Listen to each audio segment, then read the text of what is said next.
Good evening, everybody! Welcome to round 10 of our 1978 DRM series, coming to you from Zolder in Belgium. Cars are finishing their qualifying session. It looks like Juha is on top at the moment.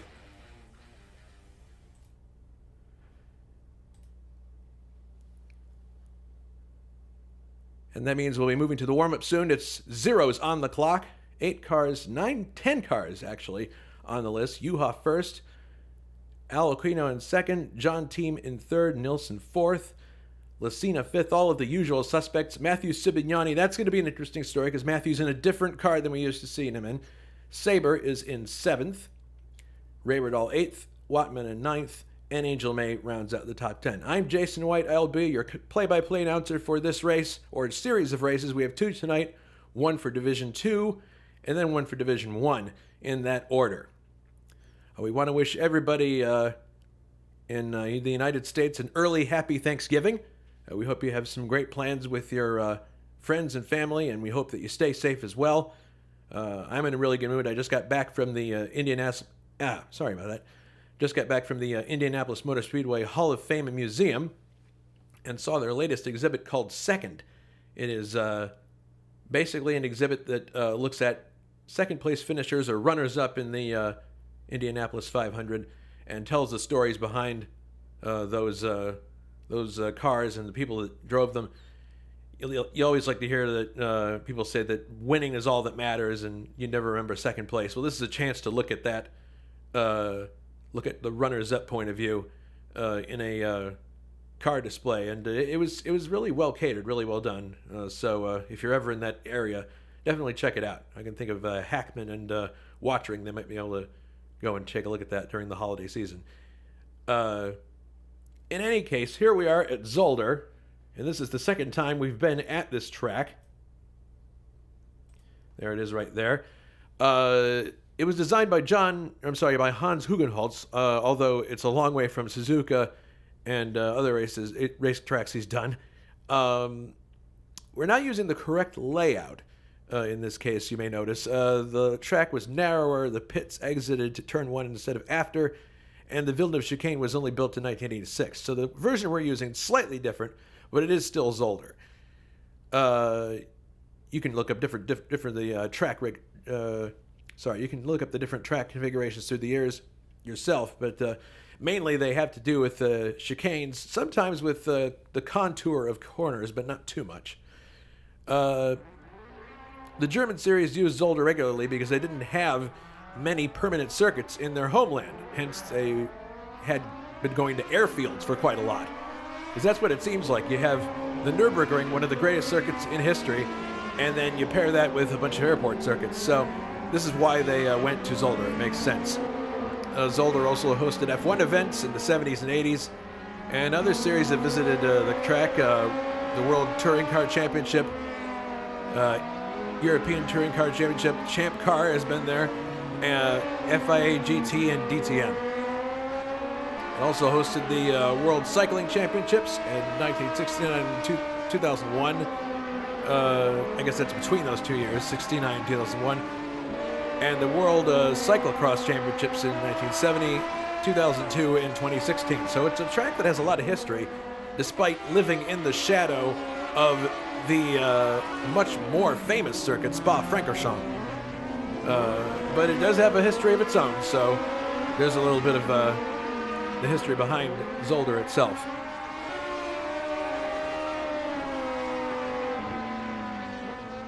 So we've got 13 minutes now and change for warm-up. Let's go to the track itself here, see if we can pick up some action. Here's little Al Aquino, and he's driving one of the Fruit of the Loom cars now. There's been a bit of a shuffle in terms of who drives for who these days. But let's take a look at him. Let's see. Well, he's actually in the middle of a lap, so let's go somewhere else. Or wait, no, he's coming to the end of a lap actually now. So we'll get to see a full lap here of Zolder.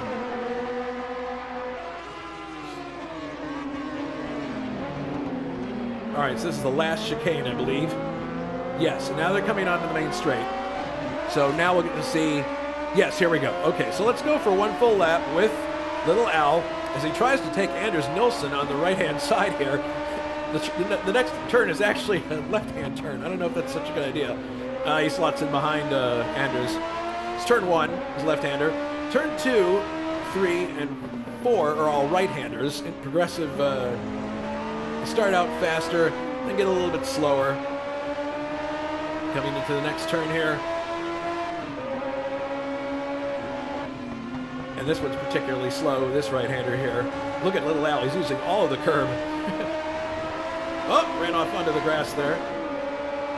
Now we're coming up to one of the tighter chicanes in the course. There's a lot of chicanes at Zolder, but look at this. He comes in very wide, left, right. He's trying to use as much of the road as he can there without hitting the tire barriers. A little bit of a rise here, then down, and this long, sweeping left-hander. And now a chicane to the right, to the left, and back to the right again. So a lot of precision driving is going to be required to traverse this track. You can see Nilsson's pulling out a bit of a advantage here on Little Al. Now heading down to one of the more tight right-handers. Goes through. Left, right. This is not really a chicane so much as just fades to the left and the right. And now we come up to the final 2 corners on the circuit, a left-right chicane. Left, right. And now we're back onto the main straight. So that is 1 lap of Zolder. You can see the start-finish marks there, the grid marks. Nilsson, this is, I believe, his second race in the Ford. Before he was driving a different kind of car, but we'll go through the whole the starting grid once we're ready for the race itself. Let's see who else is around here. Here we go. See, Matthew Sibignani has got a brand new drive.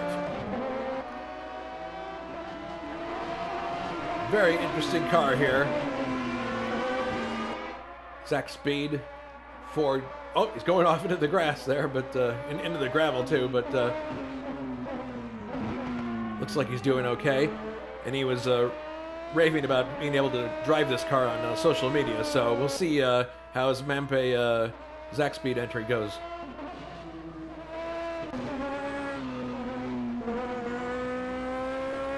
Sounds pretty good.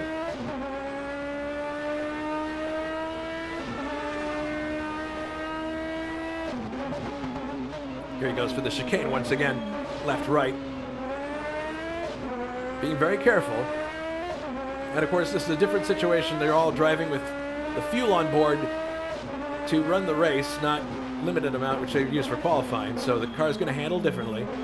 And that's a big consideration when you're coming up on these tire barriers.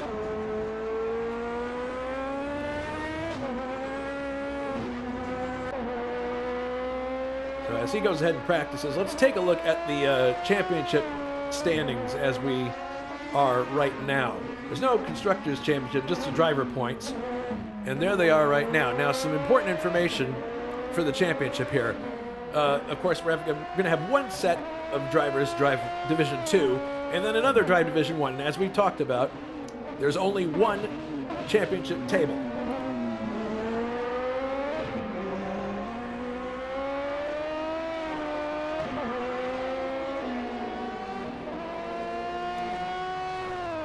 So we look at it now.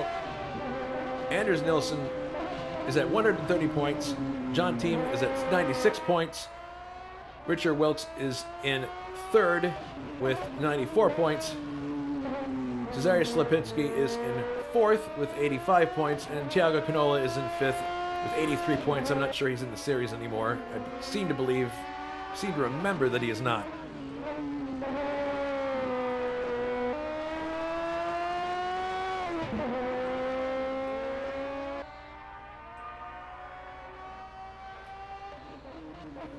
All right, so the championship implications, as we were talking about.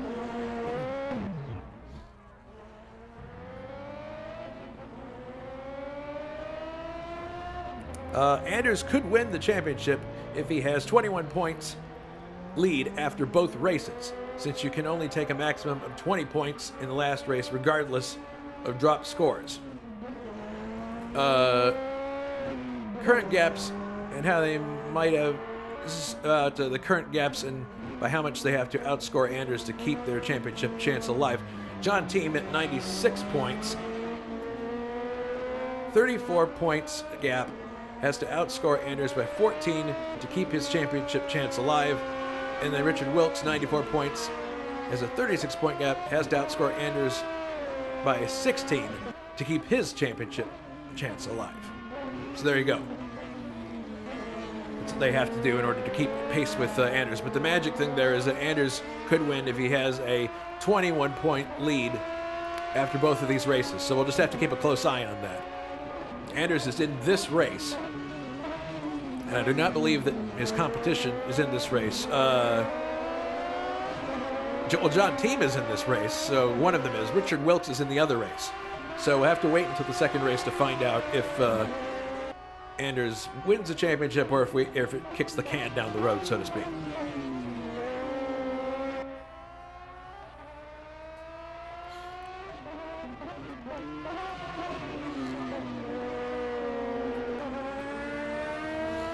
Okay, so we got some comments on the broadcast about audio levels. Turned down the audio on the inboard cam. Want to know if this is better. If the YouTube chat could give me a Y or an N, that would be helpful.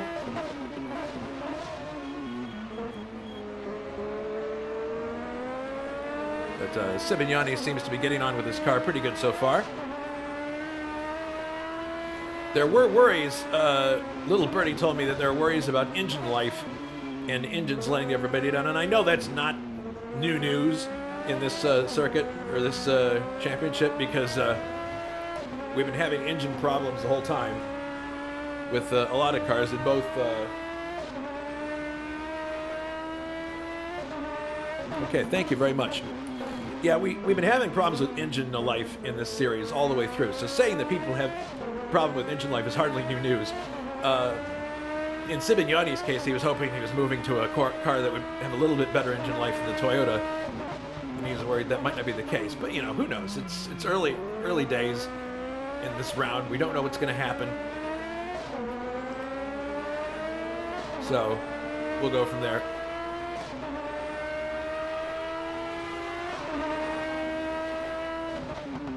Riding on board with Sibignani right now.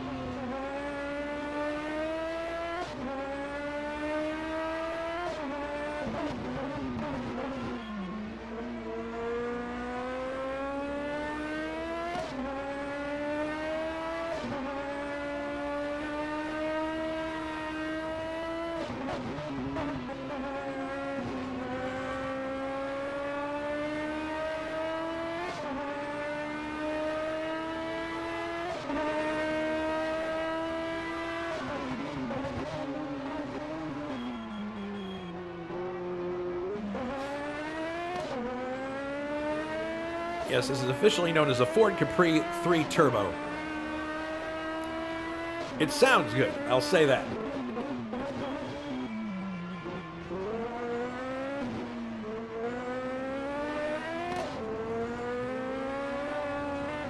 Whoa, whoa, whoa, whoa, whoa, whoa, whoa, whoa, look out, look out, look out. Oh, jeez.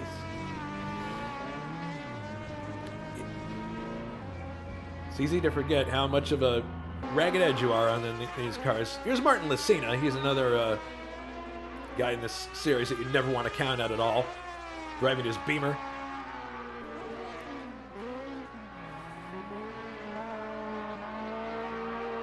And he's driving one of the turbocharged entries too, and I've got a special list so I don't forget who's in a turbocharged car and who is not.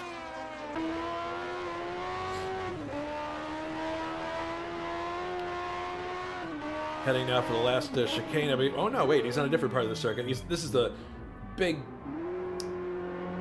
right-hander and then the left right. And he's going to come up to the final chicane before the start-finish line.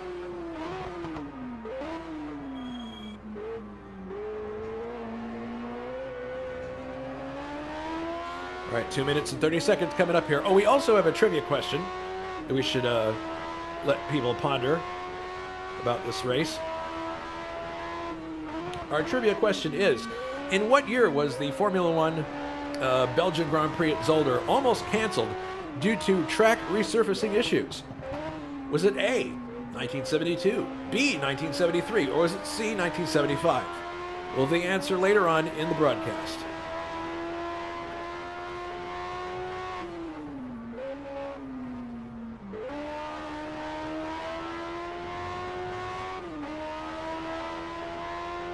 That driver point situation, once again, we're not going to know the answer to that until the end of Division 1 race. So you'll have to stay tuned for the entire thing.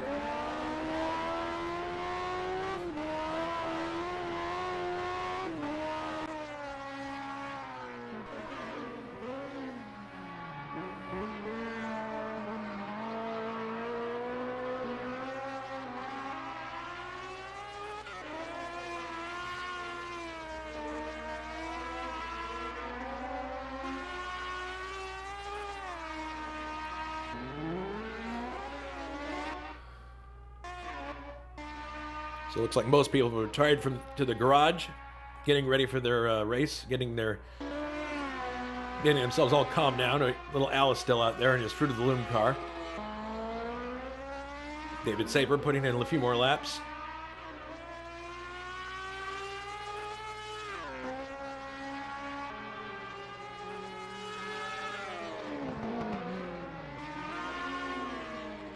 Now, one has to wonder if we're going to see a lot of what we saw at Castle Calden.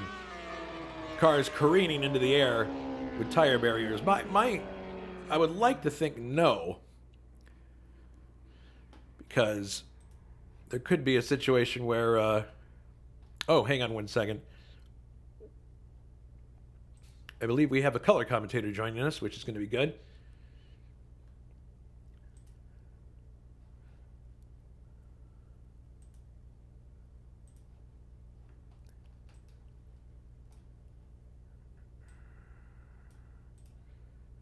And we're joined in the booth by Tim Hille. Tim, how you doing? I'm doing fine. It's been a nice weekend so far. F1 today and now DRM. They can't get any better. Well, that's good to hear. So we're heading into this race. I was telling our viewers that they're not really going to know what the championship point implications are until after the Division 1 race, because Wilkes is in that one. He's not in this one. But in any case, what do you expect to see in the Division 2 race coming up here? Carnage. Really? I was downplaying that only 2 minutes ago. Thanks for that. Now we'll have a clean race and hopefully a nice battle for the lead between Juha, maybe Anders if he can get it working, and yeah, let's see and wait. Well, I would hope that cars aren't flying everywhere. We won't need people from the FAA or the NTSB, but we'll see. All right, we're heading to the race now, I believe. Cars should be heading onto the grid in a moment. And then we'll get the first race underway. Yes, there we go. By the way, Tim, thank you for preparing all the notes ahead of the race. It was very kind of you. No problem.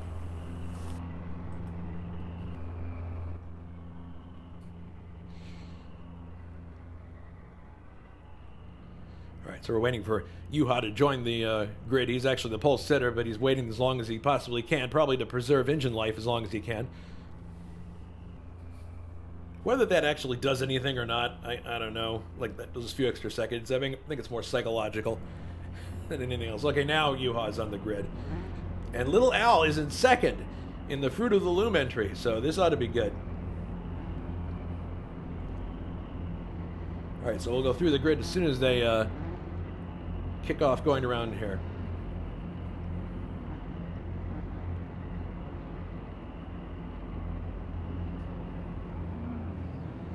And here we go.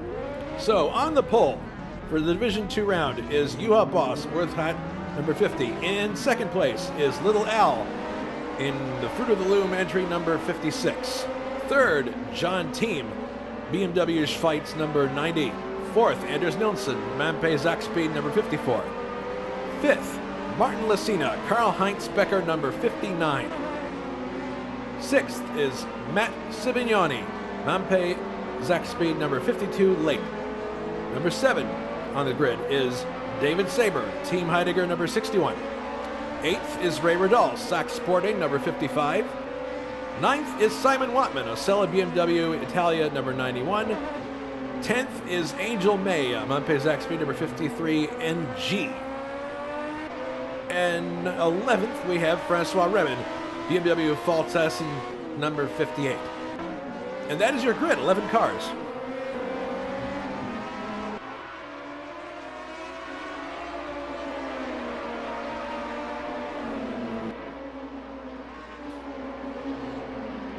So is this going to be a standing or rolling start? I always seem to forget. It should be a rolling. Okay.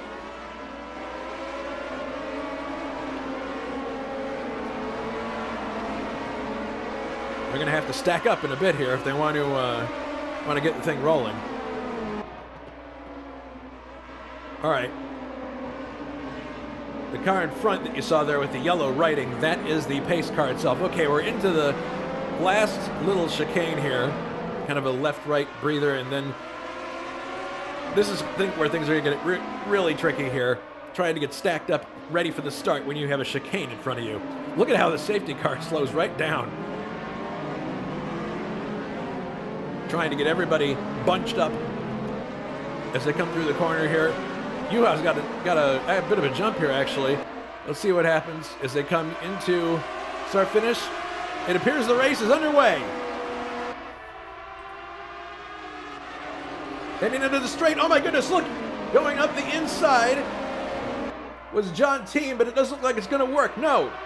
Back comes Juha Boss, and on the outside is little Alakino with John Team. That's an excellent battle right there, the two. But it looks like Team is going to stay in front right now. Juha leads, Team is in second, Little Al is in third. Very good racing, we're not even through the first lap yet. We've seen some really good side-by-side action. Nilsson is in fourth, Sibignani fifth, Lucina sixth, Saber is in seventh, Ray Riddall is in eighth as we head to the chicane. And it looks like everybody is going to get through here okay, hopefully. Oh no, we've got a yellow flag, somebody had a problem. Little Al crashed and has now retired. Oh no! Let's see what happened here. Watching Little Al here, going into the chicane. Oh, he crashed into the barrier, the tire barrier, and it sent him across track. He was very lucky that he didn't hit other cars in that incident, but that's really too bad. So now, Juha's in the lead. John Team is in second, Nilsson third, Sibignani fourth. But the real fight right now is between Team and Boss as we're coming down to complete lap number 1 out of 24. Through the chicane. Nilsson, Sibignani, Lucina, Saber, Ray Riddall, Remen, Wattman, and May, the last car about to come through here. Looks like Juha has solidified his first place, but you can bet that he's keeping one eye on that rearview mirror, Tim. I bet he's also keeping an eye on his engine temperature or just at his engine itself, because Juha's running a turbo engine, while John Team has a not aspirated engine, so Juha, yeah, we have seen the last few races that especially his engines seem to blow up a lot, and he's checking all the time, probably his blue scotch if that's set correctly in the temperature. That's terribly unfortunate for Little Al to go out on the first lap. Especially in a race where it looked like he had some very good pace. He probably would be in the fight between Juha and John Team. He at least he'd be right in the middle of this. He'd be right in the middle of this, given the pace that he had. Oh, look at this! Juha is losing the back end of the car. That gives Team a little bit of an opportunity here. He's closing, but doesn't really have the... but look at how these three have checked out from the rest of the field. Sibignani is a good 3 seconds behind this group.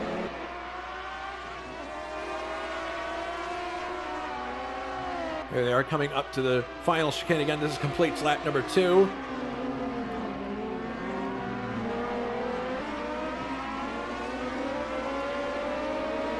Big gap there. Well, not so big, but then Lucina looks like he's caught between Saber and Sibignani. Into the first turn once again. Juha looks like his car is really twitching on him under braking.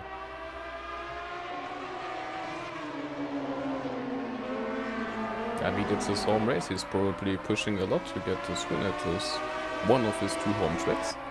Yeah, no question about it. But team is giving him no rest at all. Look at that, right under his rear wing as they get close to this chicane. Is he going to dare to come alongside? We'll find out. No, he's too far back in this instance. And Juha has the edge in the straights because of his turbo, and there he is spun. Juha is now spun at the exit of the chicane. Look at the replay. Oh, there it is. He spun on the exit of the chicane. Oh, that's too bad. I don't think he touched anything though. Looks like he can keep rolling, no problem. He just got a little sideways there. Yeah, he's fallen all the way down to 5th now. Yeah, he has to fight his way past Lacina and Hille Bagnoni in this great suck speed. So now at the front, it's a battle between John Thiem and Anders Nilsson.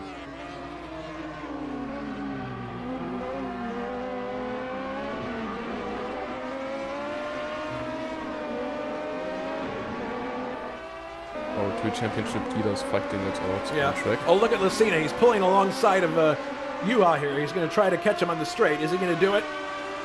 Juha is better placed for the corner, but it looks like Lucina might have the better roll. Let's see as they come into here. No. Juha successfully defends the place. Slips to the outside. Juha's trying to take advantage, but I think Martin is trying to take advantage, but I think Juha has the better placement of the car. Yeah, he's doing all right.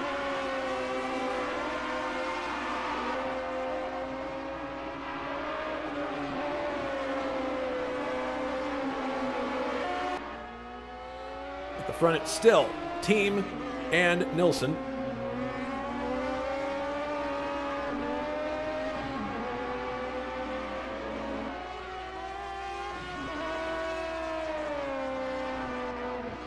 So in case you're wondering, these are both naturally aspirated cars. So it's not a case of turbo versus turbo or turbo versus aspirated.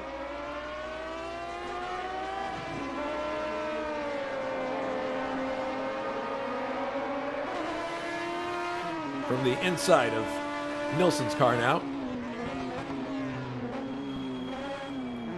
Last corner. Except for these two. Sorry. Yeah. Last big corner, now they come up to the chicane that ends the lap.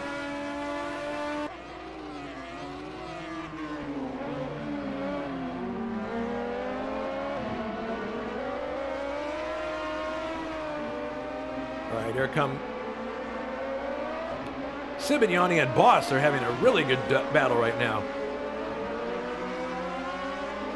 Have to check on that.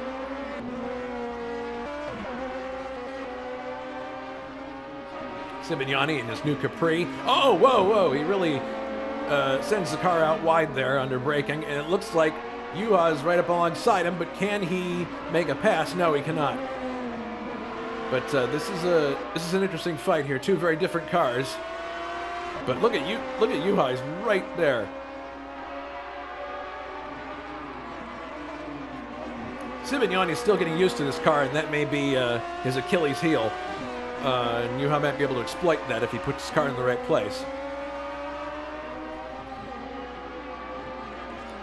Coming up to this chicane here. Sibignani defending against Juha.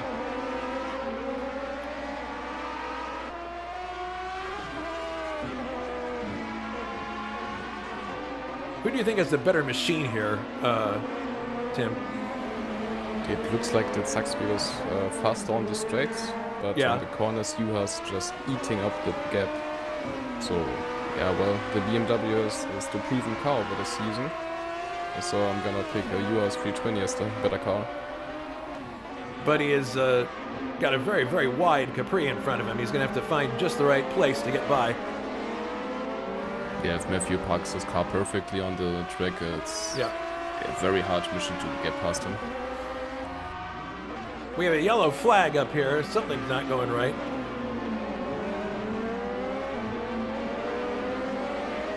Not sure what the yellow flag is for, but in any case, I think Anders missed the second part of the chicane because he has now dropped 8 seconds behind John Team. Oh man.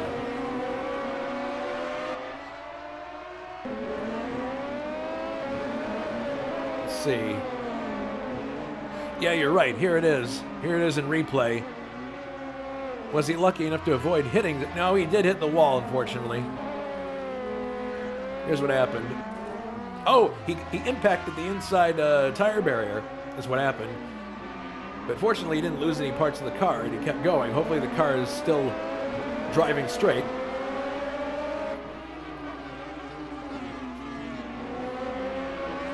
He seems okay.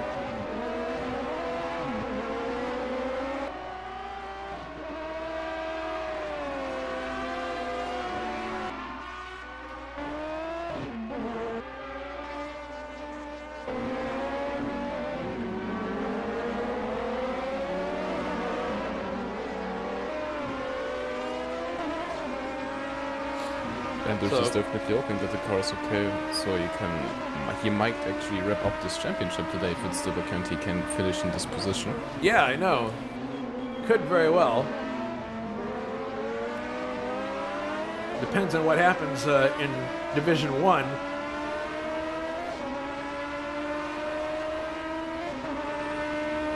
But if we look at the points, right now it's 130 to 96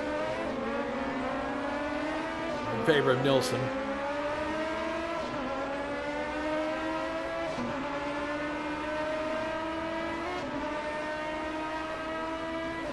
I think he should be safe if he finishes in the podium position. Because You would think, yeah, he doesn't have to necessarily win. yeah, he only needs. If John T wins, he only needs like 5 points. But he will drop 6 points, so he has to score like 11 points, which should be a podium position. And then he should be safe by. It doesn't matter what Wilkes does then in the second race.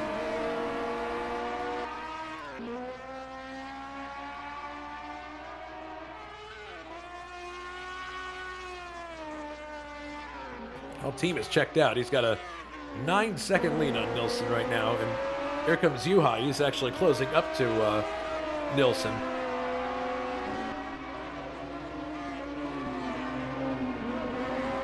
You have to wonder now if Anders has a damaged car, but so far he seems okay.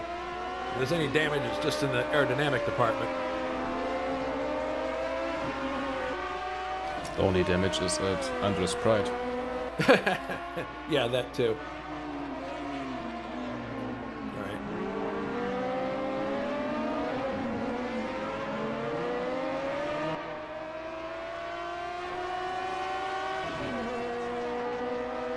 So they come now to the.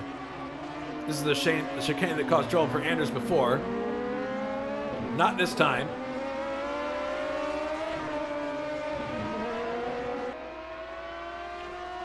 So Juha in third place, having dispensed with Matthew.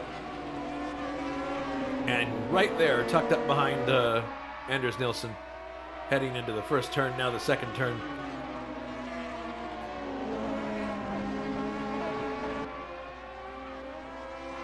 Oh no! There's a problem there. Nilsson has dropped to third place. Did you see that? Yeah, It was he like just disappeared. He disappeared. It was a ping issue of some kind. He lost the signal for a second and dropped behind Boss. So Boss is now second, Nilsson third, and Nilsson is third through no fault of his own, really. You can chalk up to people watching Netflix. His car just disappeared. Man, that's got to be really frustrating when something like that happens and it's not through no fault of your own. Car on the side of the road here, I believe that's... Angel May? It's Angel May, yes. So, but she was not in a position to interfere with anybody, so everybody continues on.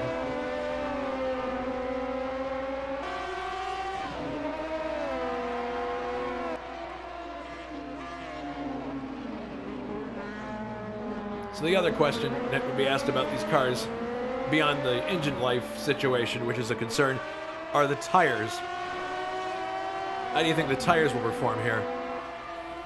I've only driven into the races in the Division 1 car, and I can tell you in the Division 1, especially in the 935, these tires barely lasted the race. And the Division 2 should be better, but they won't they will probably have some big degradation at the end of the race, but definitely not as bad as the Division 1 cars. Yeah, because those cars are very much point and squirt, and there's lots of stress put on the tires in those situations. And they got far less power than the Division 1 cars with the big too. turbo. Of course, yes.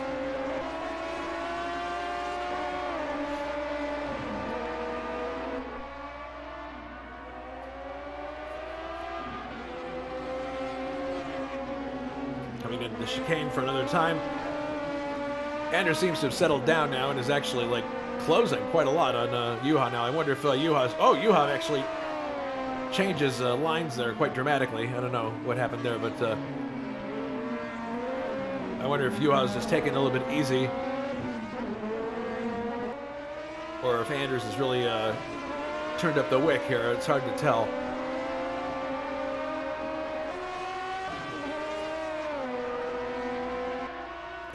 Anders keeps having little looks here and there, just I think to say to Juha, "Hey, here I am." Not all of these are overtaken attempts. He's definitely looking to make up for his internet connection issue, or however we should call it.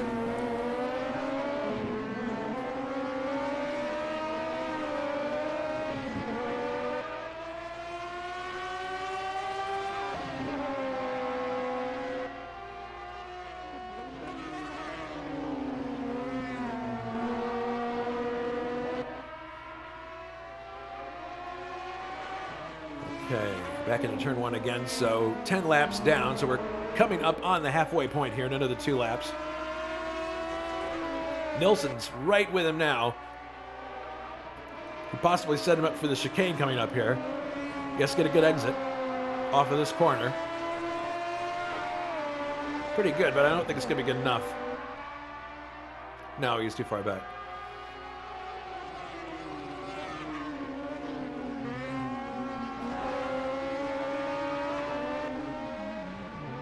Oh, Simeoni braking very late for that corner. And Ray Riddall having a quiet race in 5th place now. Francois Remen in 6th. Martin Lacina back in 7th now. And Simon Wattman in 8th, kind of by himself at the moment. Saber has also DNF'd. We didn't see why, but he's out of the race. And Angel May running all alone in 10th place.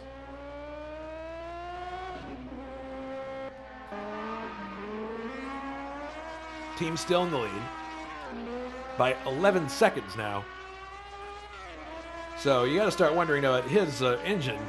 Is he pushing too hard, or is this his actual pace, you think? I mean, Team is a smart guy. He's probably taking it easy, because with a 12-second lead, you don't need to push, basically.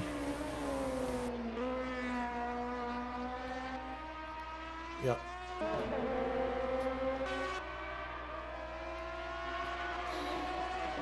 And oh goodness, no! Juha has spun out, or he's almost spinning out. He's got it back together. Nilsson back in front, so he... My goodness, Juha had actually gotten in front of Nilsson at some point here. So Nilsson made some kind of an error. Juha's in front, and now watch what happens from the inside here, heading to the next turn here. What happened was he got his left rear tire in the grass. Good thing he didn't hit the barrier, but it let Nilsson right back by into second place, and now he's got a long way to catch up to him.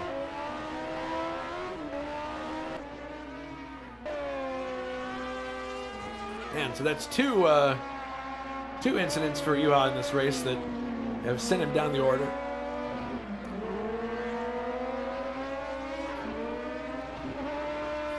You are now probably pushing with a lot of anger in the car, driving with a lot of anger and aggressive.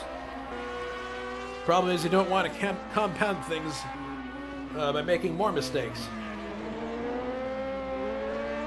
if you're driving in anger. Already misshifted now, Juha. See, there you go. That's what I'm talking about. It's too easy to do that. Way too easy. And if you misshift too often, you'll kill the engine up during the race. Yeah, I mean, I experienced that driving. I believe I was driving Indy cars in Road America. And I guarantee you I would have finished that race if not for the fact that I had over-revved the engine a few too many times. And that just saps the car of life, or the engine of life. And you can't do that too many times. Expect to finish. Different cars, different engines, of course, but same principle. So team still leading. Nilsson second, Juha third, Matthew Sibignani fourth, Ray Radal is fifth, Remen is sixth, seventh is Lucina, eighth Simon Watman, and ninth Angel May. Those are the cars that are running. Saber and Little Al are out of the race, unfortunately.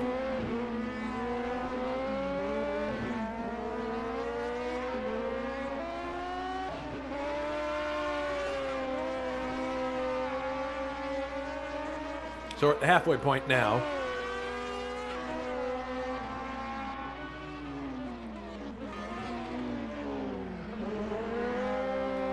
The thing I always wonder about these cars is how close they are to running out of fuel on the final lap.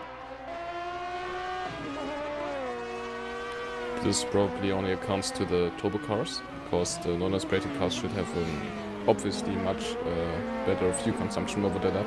I think so, yeah. And that's the interesting part of this battle here. It's a normally aspirated car versus a turbocharged car. So Juha expending more energy in theory than Nilsson to keep pace.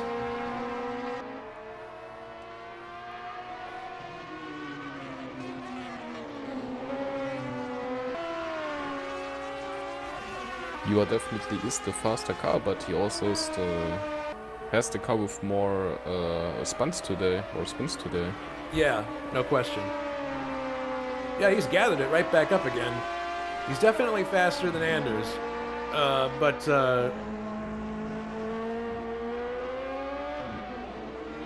he also has a very twitchy car, at least what we've seen so far.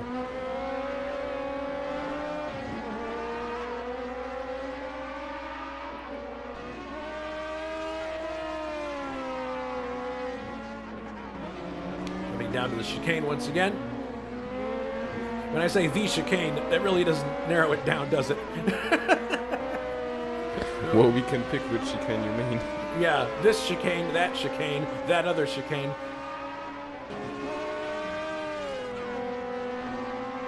Oh, there's a lapped car coming up here. It's Angel May. I doubt she's going to make any problem for these two. Yeah, she gets right out of the way.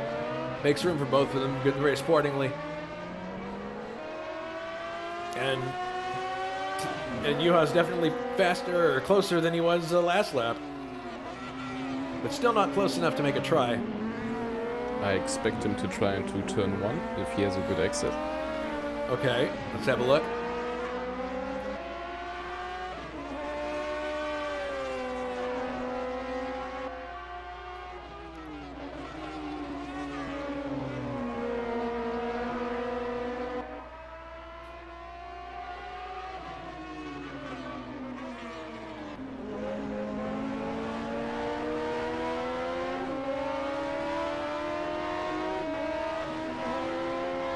Oh, Nilsson running really wide there, actually. I don't think he intended to do that.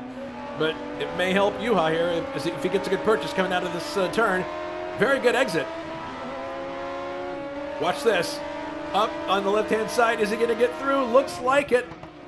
Yes. Juha alongside takes the line away, goes up into second place. Very clean, very well done. Uh-oh, but here comes Nilsson right back. Nilsson doesn't want to give it up. Juha and Anders Nilsson in an epic duel here. Coming down to the next chicane. Juha in front. Oh, wow. This is great. Nilsson comes back on the outside. Looking for room, but for the moment, Juha is in second place. That was a good scrap. Anders played it smart and went for the switchback, but sadly he doesn't have a turbo, so Juha just said, alright, give me a few seconds and my turbo will kick in and I will create a gap again. Yep. First thing that happens is nothing. Second thing that happens is everything. That's how it must have felt for Juha. And Juha is starting to pull out a bit of a gap now. So now the trick is don't make a mistake after the pass.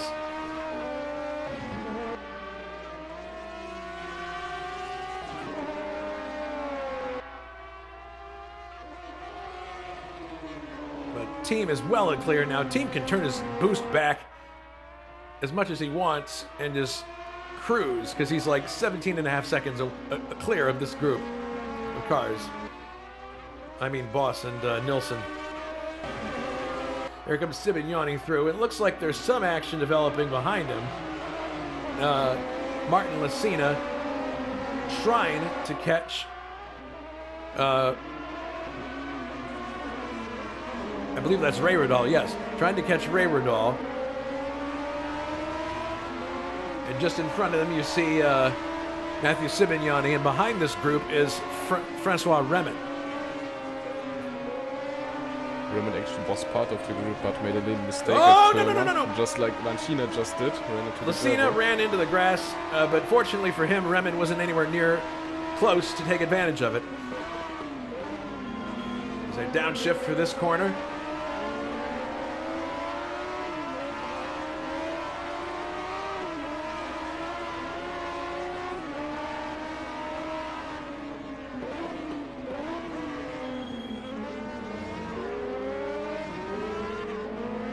Probably the closest battle on the track right now.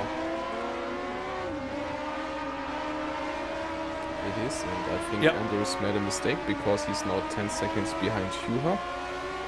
Maybe it was his internet connection again. Maybe. We'll have to talk to him after the race. His rear wing. What? He lost his rear wing. Oh no! This must have been a bigger problem. All right, let's have a look here.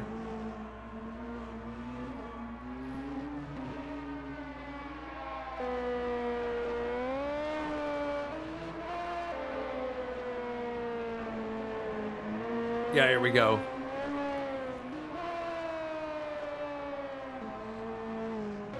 I think it was another chicane incident. Well, no, I keep expecting to see it, but I don't.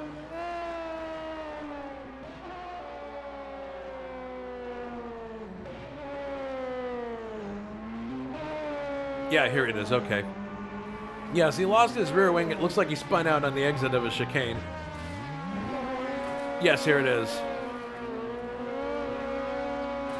Yes, he hit the inside barrier and then spun into the barrier. God, that was a hard hit, too. So, my goodness. It's now he's driving with no downforce in the back. And he's out of the race, so... Well... Yeah, you spun and parked the car afterwards, probably thought it's too dangerous, or the repairs were gonna put me down at last anyway, so... Well, there goes the championship talk, at least for this race. Well, if John team wins and his engine doesn't explode, yeah. Yep. And this now makes the fight group behind Sebagnoni for the last podium space. This is getting really exciting here.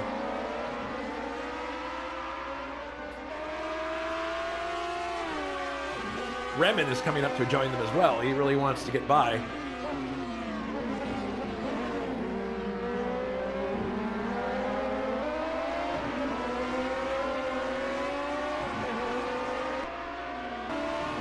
Look at this. Ray Riddall trying to get by Sivignani. It is Ford Capri Zaxby Turbo.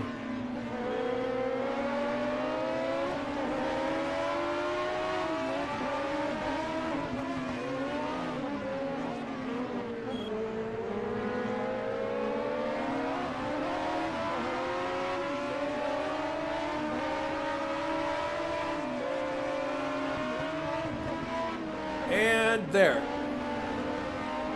Ray is able to get by into third place.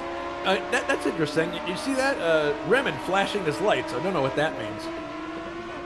He has done that before, certainly. Yeah, I don't understand what he's trying to do there. This is not a case of him lapping anybody. Well, making the other cars nervous. Yeah, but that's not a very... Well, never mind. I'm not going to comment on that.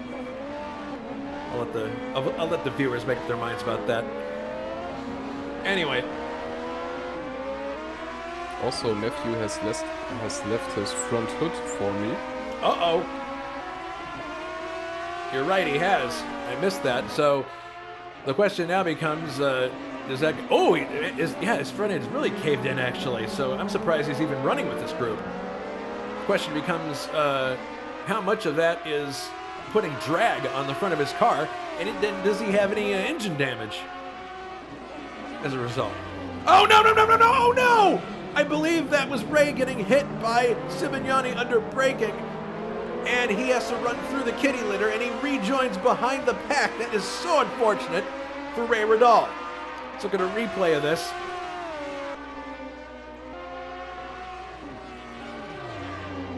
Yeah, I'm afraid that's pretty conclusive evidence there. Boom.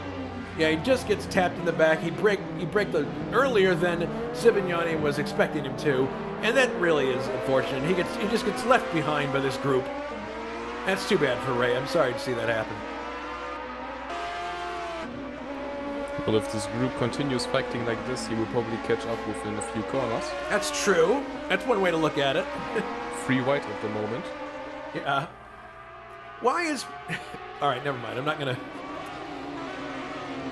Francois Remen continuing to make his presence known, both with horsepower and with light.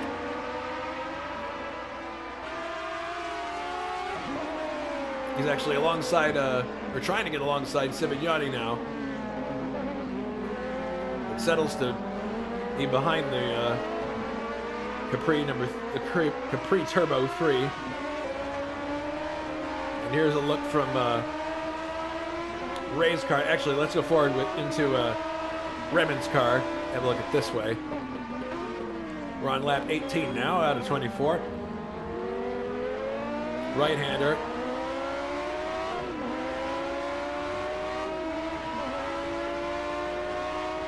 Remen in 5th place. Remen, I don't think, gets up into the top 5 very often in this series.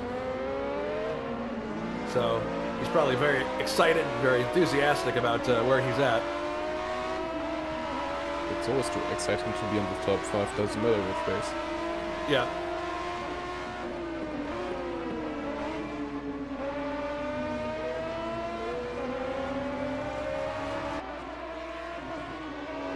Yeah, I cannot believe that Sivignani is still up there in 4th with his hood off.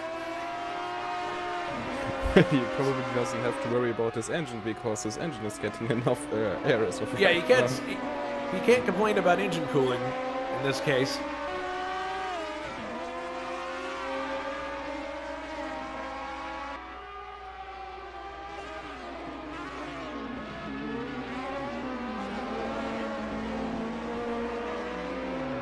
Oh no, Remen has hit the barrier and he got run into by Ray Riddall. This is terrible.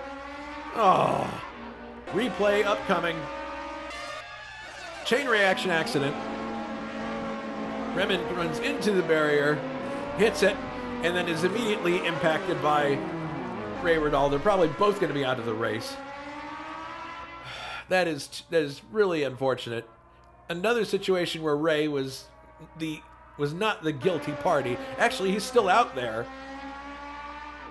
But I can't imagine that BMW is driving straight anymore. Looks like he's lost a piece. Yeah, he's lost his front spoiler. So at the very least, the car's going to be understeering like crazy.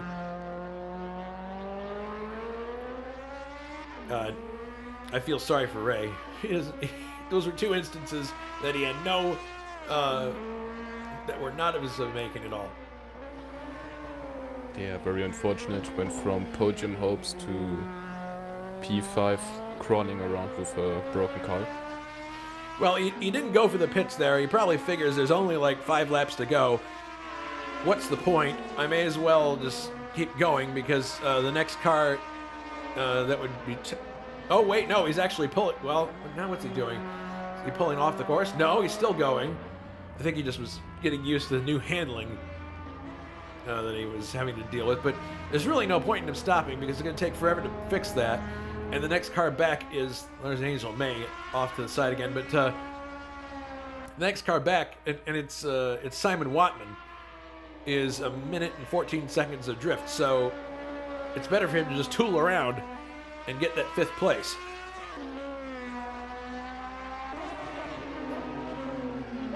Will also be good training for car control. If you can keep this car on the track, you can certainly control the car. Yeah, opposite problem that some other people have been having. Cars that where the rear end wants to overtake the front end. He's going to have the opposite problem, turning and nothing happening.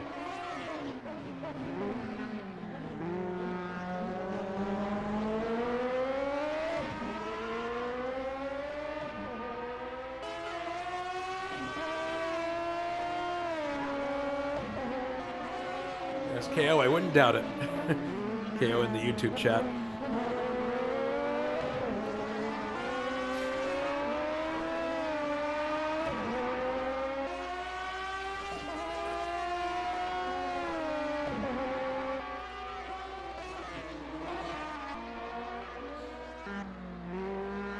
So,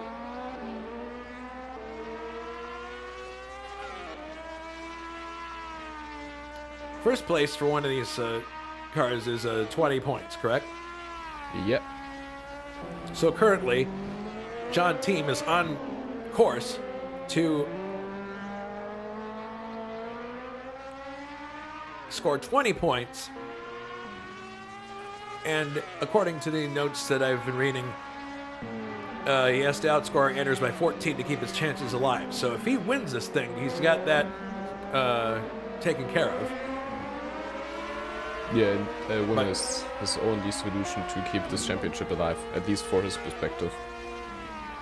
Maybe that's what Anders was doing. He was secretly trying to somebody put the fix in and said, "Hey, we want to see the championship decided later on."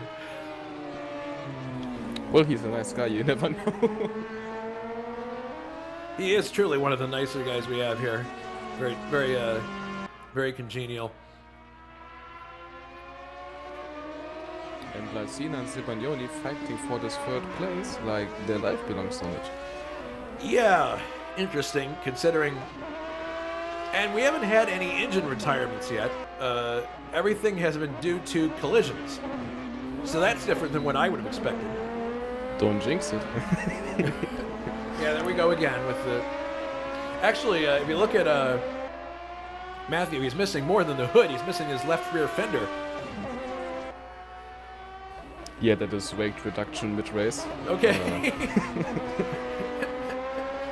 That's a plan. He planned to lose those parts during the race to give him some weight advantage. That's what it is. Exactly. Brilliant. I don't know why not other drivers use it during the race. It's an easy plan. Well, I think about the water-cooled brakes that Brabham tried in 1982. That's their version of that. Well, at least Matthew isn't gonna be caught for that, so he should be fine and not be disqualified from the entire season. Yeah. Oh boy, very unstable under braking. And look at that, look at how close Lacina caught him so fast that he had to change his line. He was going to run into the back of Sibagnoli. What's left of it? Sibagnoli looks very, very uncertain under braking. And look at Lacina, how he closes right back up. So I think he's going to get by. It's just a question of when. And then it will be the question of who has the bigger turbo, because both of these cars are turbo powered. That's true. That's true.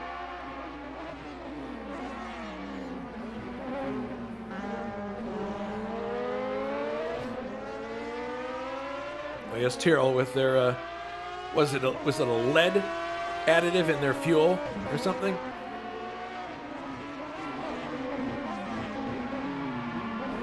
I don't quite remember that. I only remember that they got disqualified when they caught that. Something having to do with the fuel.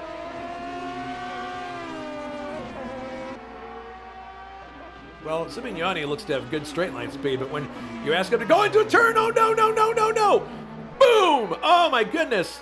Parts fly. Simegnani is back to fourth now. Lucina is in third. That was a solid door handle to door handle hit between these two cars.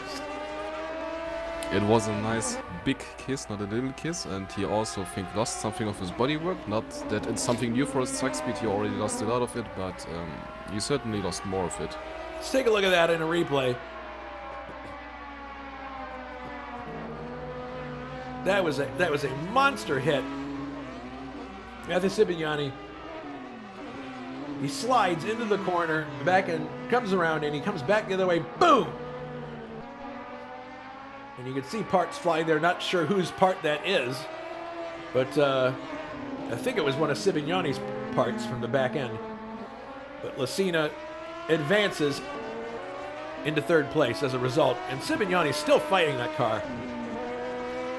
Kudos to him for even getting it this far, given what's been going on. Matthew isn't gonna give up this podium. This is his place, not. you know? All right, so we're on the last lap now. The John team is in the lead and doing his very best, from his point of view, to preserve the championship fight. So he's got to be very happy with this result, assuming that he completes this lap. In second place, Juha Boss, I have to say, impressive, coming back from two incidents to be on the podium. That's very commendable. Third is Lucina for the moment, but he's got Matthew Simegnani right behind him. He's going for the inside. Simegnani is right for the inside. Is he going to get him? He hasn't for the moment. Yes!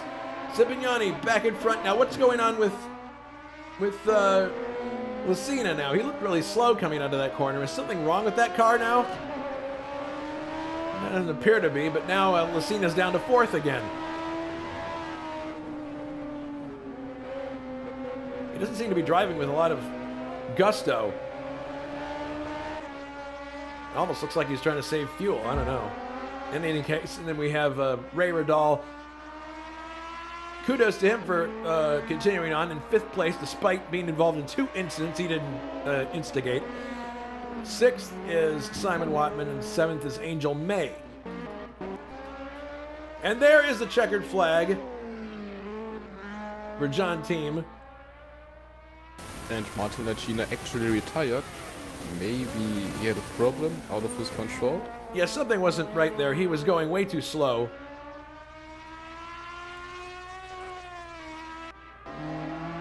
So here comes Juha Boss, and he's getting ready to take the checkered flag for his second place finish.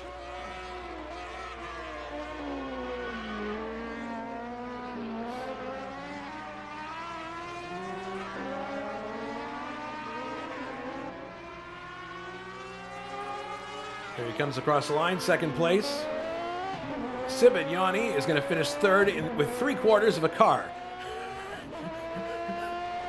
Well, after the race is before the damage repair for the crew of Simegnani certainly today. Yeah, no kidding. One more spin just for the heck of it.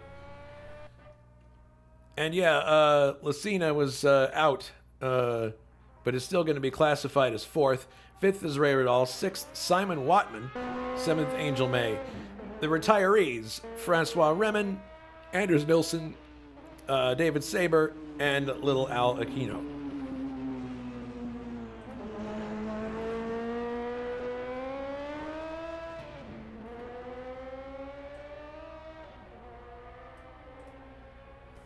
Dominating win by team with a 50-second gap.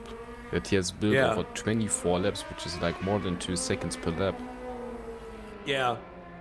He was definitely hooked up for this race, no question about it.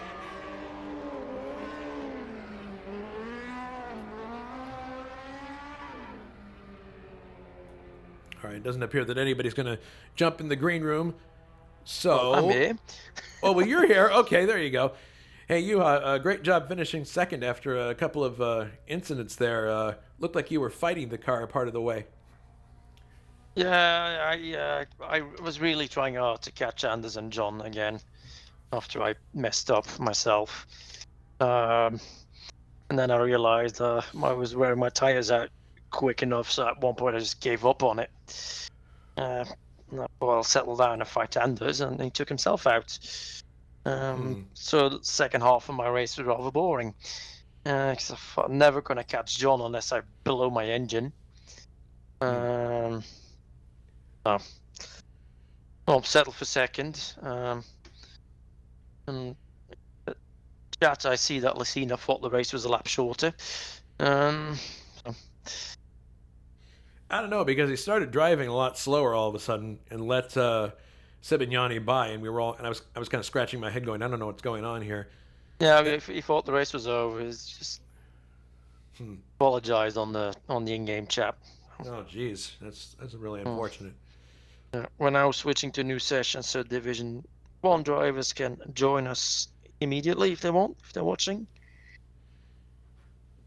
Yep, time for the big cars to get out there. And with John Team winning his Division 2 race, that basically puts him in a position where he still can fight for the championship, right? I think he does. I'm going to have a quick look at the points standings. I need to enter them. I'll probably hand them to you when the second race starts, because I need to. Quite all right. Well, have a look at this first. All right. Well, while the Division 1 cars take the track to do their qualifying session, we are going to take a break ourselves. We will be back in about 30 minutes, I would guess, or less. Yeah, that is correct, yes. Okay, to have the Division 1 race. We hope you like the Division 2 race. Division 1 coming up in about 30 minutes. We'll see you a little bit later on.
And we are back. And as you can see, Richard Wilkes is on the pole, it appears, at the end of this qualifying session. Ruben Fernandez in second, Schlapinski, who we're watching right now, is in third, Grant Riddall fourth, Dave Miller in fifth, Mikael Drexler sixth, Bruno Chacon seventh, Luciano Rocha is eighth, Keo McKeels ninth, Filippo Marazzi 10th, and Francisco Amaral 11th. So up we're now going to have the Division 1 race. It's always funny how these are occurring in cadence. The Division 2 versus Division 1. It makes sense from a, staging sort of way, like the main event and the supporting event. But I don't know. They both provide excellent racing as far as I'm concerned, regardless of power. But as we've mentioned before, they both go into the same points table. And we're going to find out where we stand with that points table right now. I'm joined in the booth by both Juha Boss and Tim Hille. Gentlemen, how are you? Well, I'm fine. Juha isn't here at the moment. I'm here. Oh. Okay. But we found out that Anders isn't a champion yet. Yet. By a few points only. Oh, so it is close. But, yes. The only one who can still threaten him is Richard Wilkes if he wins both races, so today and the next one in 2 weeks. Okay. If he doesn't do that, Anders is the champion. So after all that work, a team is still not that much closer than he was in the Not beginning? close enough because of the dropped scores. Oh, yeah. The dreaded drop scores. He's missing out. Well, Yeah, his next drop score would be too big even if he scores to win the next race. I hate dropped scores. So do I, but I didn't invent them. I know. I'm not going to kill the messenger. Don't worry. All right. Well, in any case, here we are. Maybe this is a good time to talk about the trivia question. Well, be a chance. Trivia question was: in what year was the Formula One Belgian Grand Prix at Zolder almost canceled due to a track resurfacing issue? Was it A, 1972, B, 1973, or C, 1975? Any thoughts from you two? I'll go with 75. You go with 75? Well, it would be boring to copy Juha, even though he's probably right. But I'm gonna say B, 73. That is correct. All right, okay. Shoot. I'm sorry, the bell went crazy there for a minute. The answer is B, 1973. And it was quite a brouhaha. It was Emerson Fittipaldi, Francois Sever, and Jackie Stewart, all three of them, just basically, they had asked them for a lot of updates and safety, and apparently they chose to resurface the racetrack a week before the actual event, which was not a good idea, because you haven't given the track enough time to cure properly, and it was coming up apart during the supporting events. So... anyway, it was 1973 when that happened. So there's your trivia. I think they made the same mistake at Spa 10 years later. And Dallas in 1984. Yeah, well, then they resurfaced that the morning of the race. That's even worse. That's terrible. I remember a Detroit Grand Prix that I went to where the surface broke up in one particular corner. We stopped the race, and they went and got some cement from a hardware store, I think, and they put it down. And they had that patch on the screen on the Jumbotron for about an hour or so. I turned to my dad. I'm like, "We are watching cement dry." So This sounds like proper early 80s racing to me, not organized at all. All right. So back we are at the game. We have 13 minutes or so to go in the practice or warm-up session where they're going to be using full fuel. If you missed the first race, it was quite the affair. Lots of off-course excursions, but a lot of good competition at the front between Juha Boss and a variety of other competitors. But some people had some unfortunate contacts with barriers and tire stacks. But at least one thing did not happen that we were all expecting. There weren't any engine failures. That was the thing that all of us were expecting going into this, and it didn't happen. So we'll have to see if that happens with these big brutes. Yeah, Well, I was we really even keeping it down at the end because I thought it was going to go off from it. Jason actually did his best to see an engine blow up because he laid his commentator curse on the track. I did not. That doesn't exist. Anders told me it exists, and he, oh no, he is so old, he must know it. All right. You're calling Anyway. Anders an old man. You won't be happy about that. Yeah. Sorry, Anders. You're young. You're very young. You're So young for your age. We've got Bobby Unser and Sam Posey in the booth now. So these cars are all turbocharged except the one driven by Alberto Ibanez, I believe. Yeah, and he's not in the race. So. And he's not in the race. So, Everybody gets a turbo. yep. You get a turbo. You get a turbo.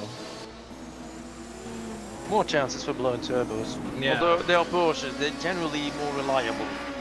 Oh, look who gets the Toyota for this race. Ruben Fernandez.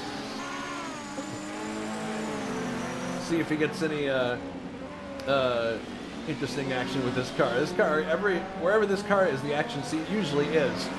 So we'll have to keep a close eye on it. Well, earlier in the season in Portugal with the 58 cars, he did a great job in an old Maserati 250F T2, so who knows what he can do with a car that's arguably more competitive. Yeah.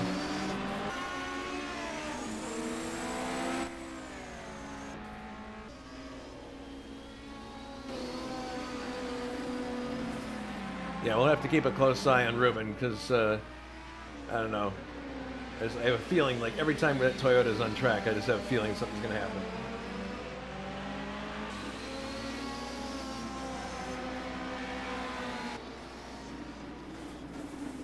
Oh, also, I should mention what's coming up next week here at ISO. Coming up, we have the second to last round in our IndyCar series. Quite a attrition-filled race at Pocono last time out, but this time we're at a road course, much to the relief of several people, I would gather. It's the Champlain Sparkplug 300K, and this is at the old version of Laguna Seca, without the interior portion that they built later on, although they were just about to start building it at the time of this race. So that's around 14 to 15, Sunday, November 27th. Green flag at 2000 CET. Closing in on the end of the championship there and still not decided, so we'll have to see what transpires there. I like the version of Laguna that we're running. It's fun to drive, but you got to be very, very precise.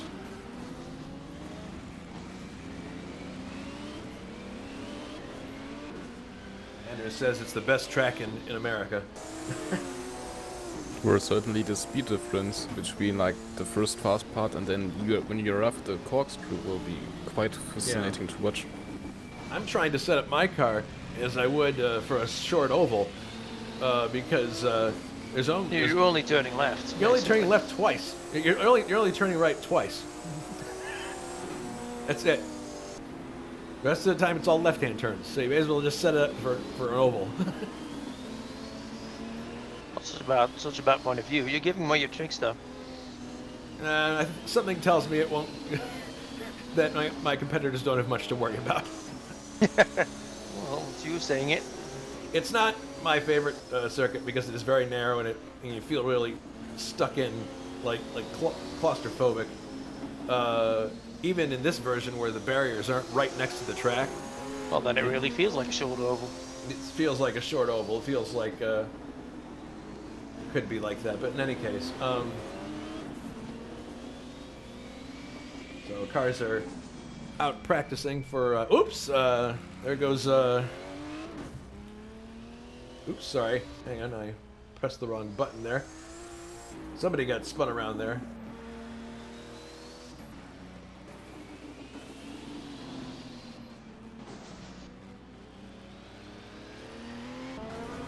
Oh, here's more action. Amaral spun around. This is with the Ruben Fernandez. There you go. Well, better get it out of the way now. Yeah, do that now and get it out of the way before the race actually starts. Get it out of your system. Yeah. All right, here comes KO. We'll take one lap on board with him. Brakes for the first corner. Now these cars don't like to do anything on a corner. They like to do it in a straight line, and you can't always do that around Zolder here. So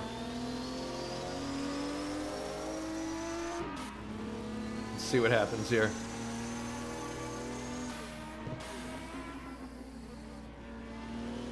He seems to be taking it very gently through these corners. Is that what you would expect from these drivers? Just like tiptoeing? What the power you have, you would, yes.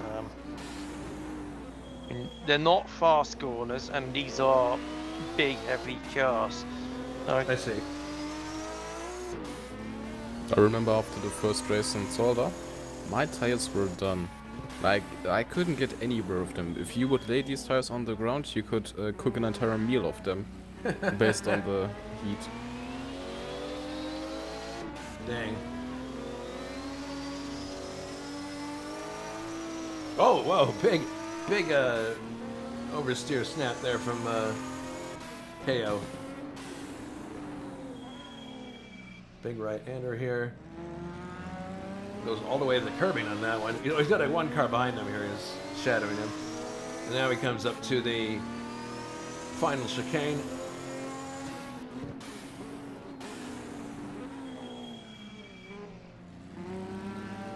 Left, right. Back onto the main straight. And that is one lap of Zolder in one of these giant Porsches. Well, not really giant, but just giant in terms of power.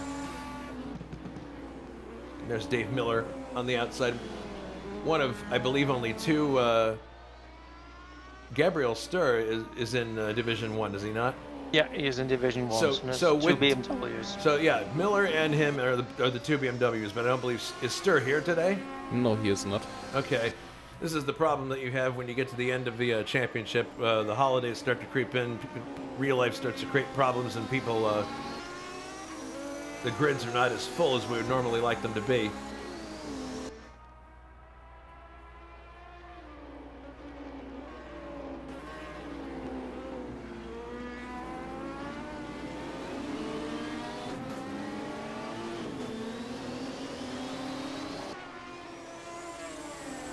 Yep.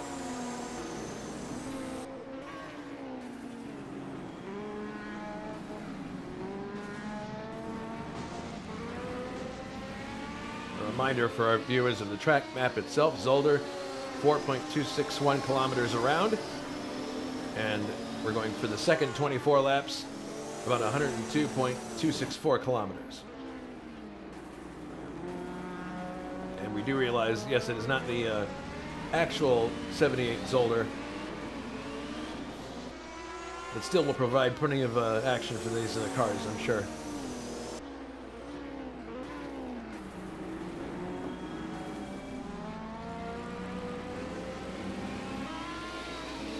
So predictions heading into this race. Well, Wilkes has to win, I told him. Just to make sure he knows it. Yeah. Well, there we go. Hopefully he can get the championship alive. Of course, that would mean you'd have to win, and would be favoriting someone. So I don't know. Well, Wilkes is on the pole, so he listed it. Whoa! A little bit of a contact there between him and KO. Well, he started off well then, so hopefully he can keep it up.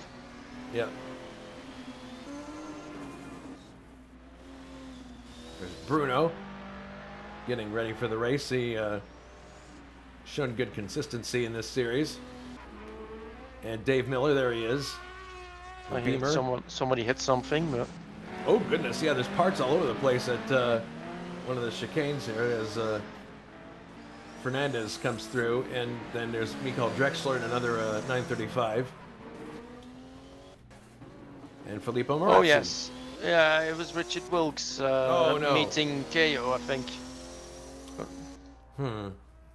Well, get it out of the way now. Yep,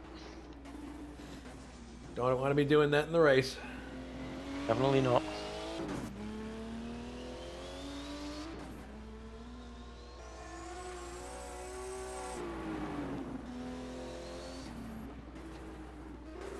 Okay, I'll be back in just 1 second, gentlemen. Okay, we'll keep the show running then. You've got 1 minute and a half to come back. I'll be back before then. Well, you better be. Just putting the pressure on them. Oh, might as well ask it, Tim. What are you expecting from this race? Well, think we could have a nice fight at the front between Cesarius, who has won the last race and is a great driver, Wilkes, who is Richard Wilkes. He is fast. There's no doubt about it. And Ruben Fernandez, because I think that's this Toyota, which should be significantly better on tires, he could pull something out of that in these last few laps when the 935s start to struggle because they just dub tires for breakfast. There we go. Interesting point of view from a former Porsche driver.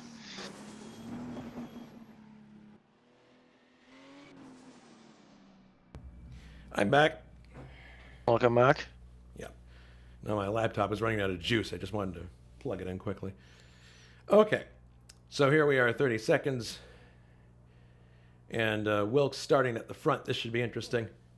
I don't think he started at the front in a lot of these events, has he? Well, yeah, he's usually near the front. I'm not saying he got pole every time, but I think he's usually a candidate for it. Well, that requires some looking into, but fairly sure he usually is at the right end of the field. Yeah. So we got zeros on the clock, so it's just a matter of clicking over to the next session. Miller comes to a stop right in front of our camera.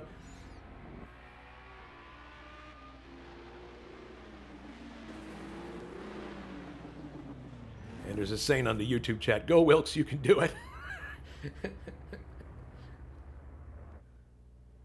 And our race winner from the Division 2 race is actually rooting for Ruben Fernandez. Ah.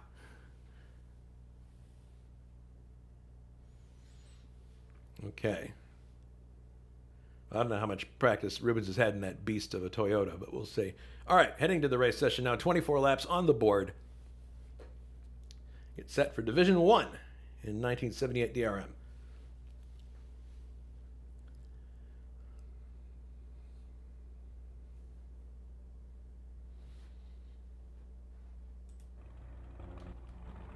Okay. Oh, there's Wilkes on the grid. He's got his Minolta camera sponsorship with a picture of the camera of itself on the car.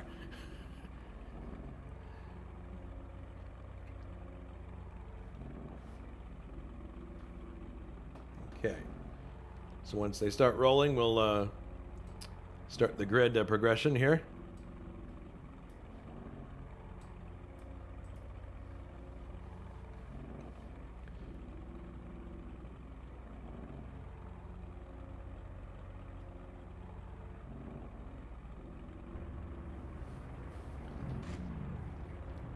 Oh goodness, Ruben Fernandez is second on the grid. This ought to be interesting. Well, makes a change for seeing all Porsches and BMWs. Yeah, that obviously, but that car. The variety, and hopefully for him, the variety will last very long into the race. Yeah, There we go. I've jinxed him. Sorry. that's okay. All right, here we go. Off on the reconnaissance lap on the pole is Richard Wilkes, Minolta Kramer team number 4, late. Second, Ruben Fernandez, Rodenstock Toyota Deutschland. Third, Cesarius Slipinski, someone you never want to count out in this division, Scorpio Racing number 31. Fourth, Grant Riddall, Weisenberg Jello team number 6. Fifth, Dave Miller, McLaren North America BMW number 35. 6th, Michael Drexler, Porsche Kramer Racing number 3. 7th, Bruno Chacon in the number 11 car with a very interesting trim around the edges. 8th, Luciano Rosa, Conrad Racing number 10. 9th is K.O. McKeel's Valiant Kramer Team number 2. That's the Bob Wallach car. 10th is Filippo Marazzi, Cloud. I'm not even going to try to pronounce that, number 33.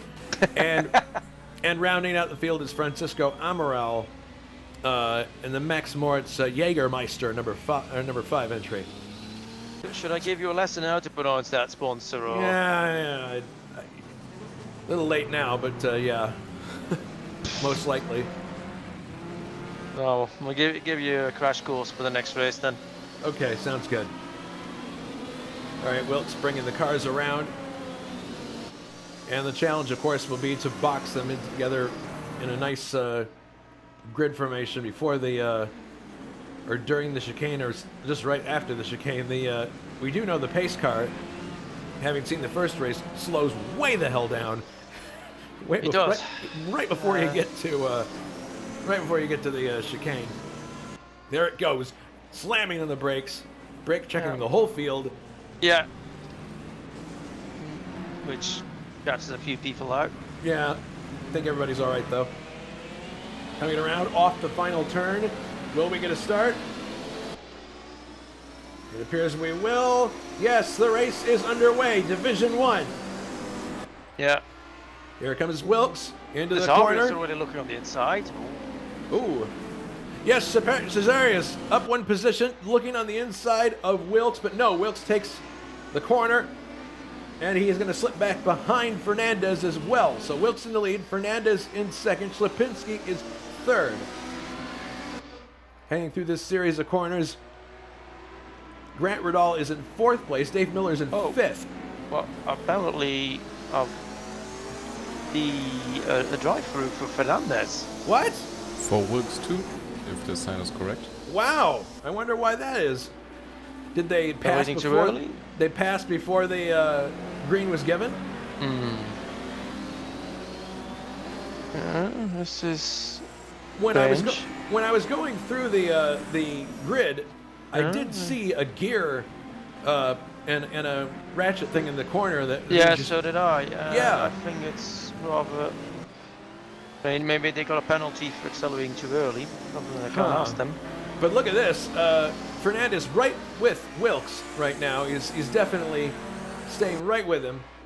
It would be a shame because it would, not say kill the race, but Basically does for them. Even a simple drive-through on a circuit like this, that's it, you're done. It's a short race, 24 laps. How are you going to make that up? So, you see Wilkes accelerating. And there goes both of them into... everybody goes. Everybody's going in. Oh, So did the whole... Maybe we Miller's need a continuing. restart. This is quite. Well, So Guilty. is this the whole group coming through? The Yeah. top 5 are, I think. Miller's continuing, and after him the cars are also oh, now we get a continuing. green flag. What? Oh, we never had a green flag. Oh, now that's Um, interesting. Yeah, I'm going to restart this because this is a All mess. All right, well, that makes sense. I wonder what kicked that off. I wonder what caused that. I don't know. I will restart the session because obviously this is a mess. That's okay. These things happen. Oh.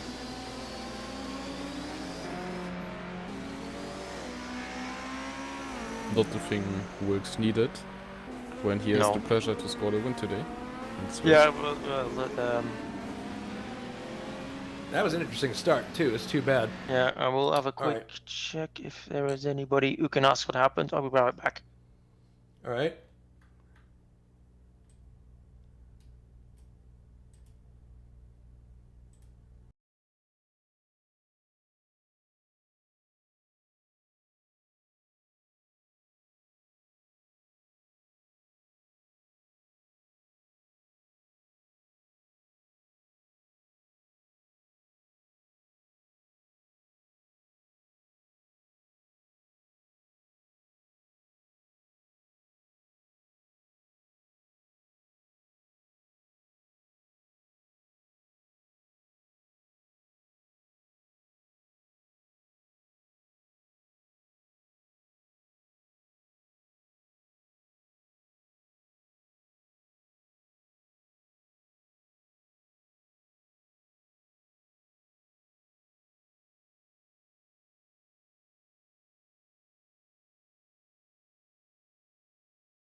All right, it appears that we're off and running again. Wilkes as the pace car. Or no, now we're on the grass again, so my guess is we're going to start this over again. Yes. Oh, goodness. I think not everybody joined on the grid. Oh, that's the problem. Yeah. So some cars were actually still in the pits when others were starting to drive. Oh, boy.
All right, here we go.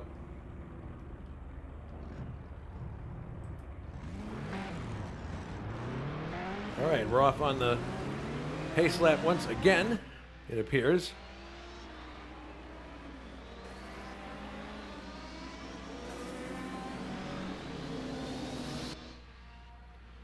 And nobody's going for the grass or doing anything slick. Whoa, oh, whoa, one person actually ran off into the gravel. Who's that? It is Grant Riddall. Maybe caught up, like a bunch of people caught up by cold tires, it looks like. One person, Luciano Rocha, is in the garage area, or is going to be starting from the pit lane. So this is, and Francisco Amaral is off. What's going on here? Goodness. Rocha's moving in the pits and probably waiting for the green lights at the end. Yeah, there's going to be a green light at the end, I would think, that would let him go once everybody had gone past the end of the pit lane.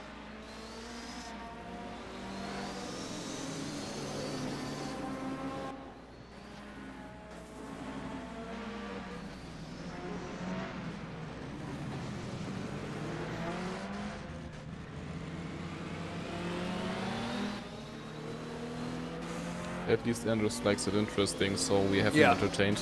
All right, fine. He's happy. Looking from the rear wing of Wilkes' car, and he's got another wrench on his car, saying that it's going to the pit lane. I don't know if that has anything to do with the drive-through penalties we saw prior.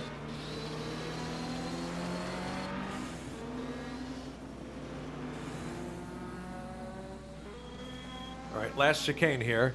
Everyone's bunched way up.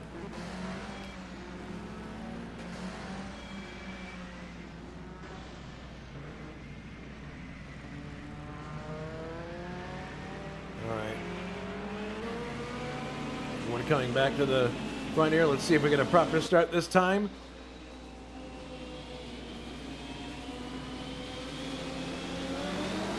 There we go. There's the start. Wilkes leads into turn number 1, and Schlapinski challenges Fernandez on the inside, but he's going to drop back behind him. Wilkes in the lead. Fernandez in second. Schlapinski is in third place. It appears Grant Riddall is in fourth at this point, so slight difference in how things turned out last start.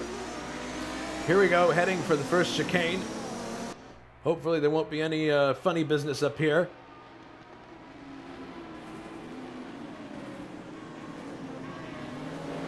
Not for the first cars, at least. Nope. And not for the back of the field either. Nope. Good, good, good.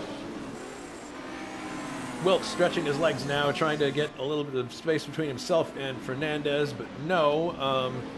not going to happen for at least this time through this chicane or this left-hander. Right-hander, sorry. Well, Fernandez trying the outside just a look, but it's not going to... Oh, no! He hits Richard Wilkes in the back! Oh, no! That's awful. That's terrible. Yeah. Oh, God. Oh, no. Replay. Yeah, oh, no, Wilkes has to... Oh, God. Well, when you said that Toyota was always in the middle of the action, that's not the sort of action you expect to happen. No. And it's not the action you want, but yes, hits Richard Wilkes right on the right rear of the car, pitches him towards the... He was lucky that he didn't hit the barrier on the front.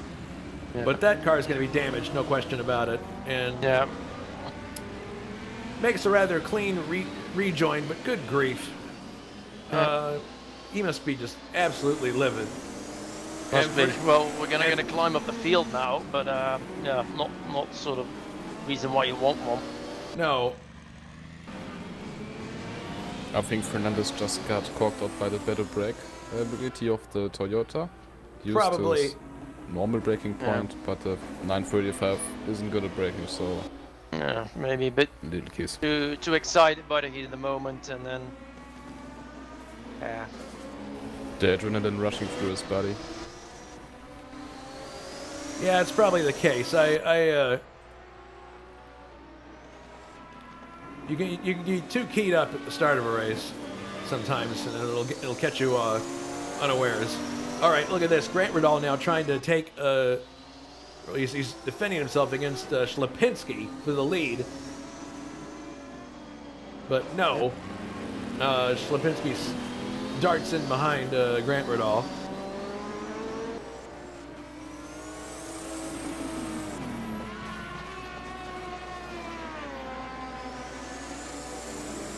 Well, at least we've got a non-force on the podium at this point.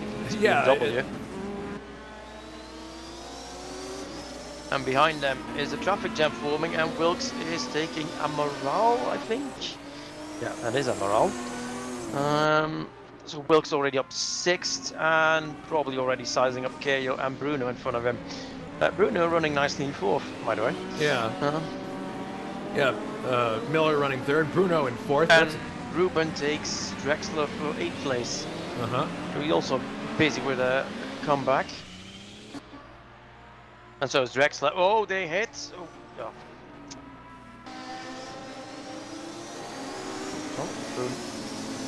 Ruben up to 8, sorry. Ruben up 6th. to 8. And Riddall running away from Cesarius.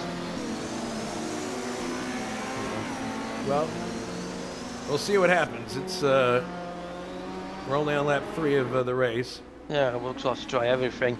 He's already, really sizing up Keio now. He's already right behind him, and Bruno Chacon.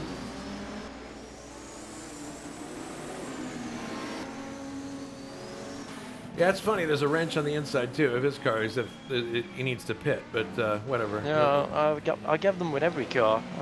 Yeah. The same for me.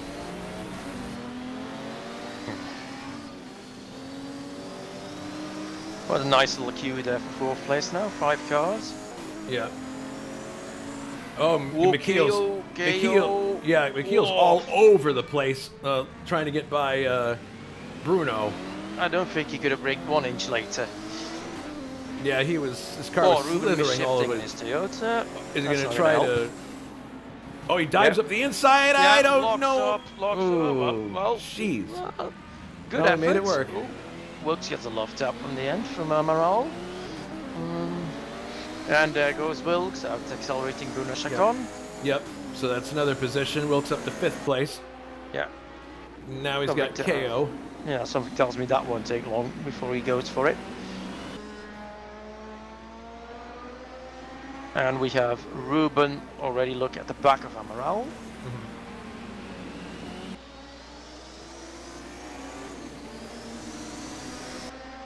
Meanwhile, up front, nothing special is happening. I'm keeping an eye on that one too. But, Yeah. All right. Thankfully, Wilkes the is- battle for fourth is giving us plenty of entertainment. Yeah, it's a good battle, and everyone running single file behind them. But I think it's just a matter of when Wilkes will take KO. I agree.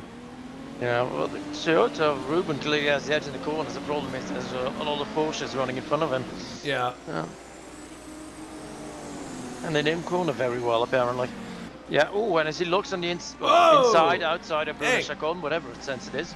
Oh man! And Wilkes Wilkes. misses the corner, but stays on the track. That'll give KO a bit of a breather. Yeah. Yeah, Ruben now on the back of Bruno Chacon. Yeah.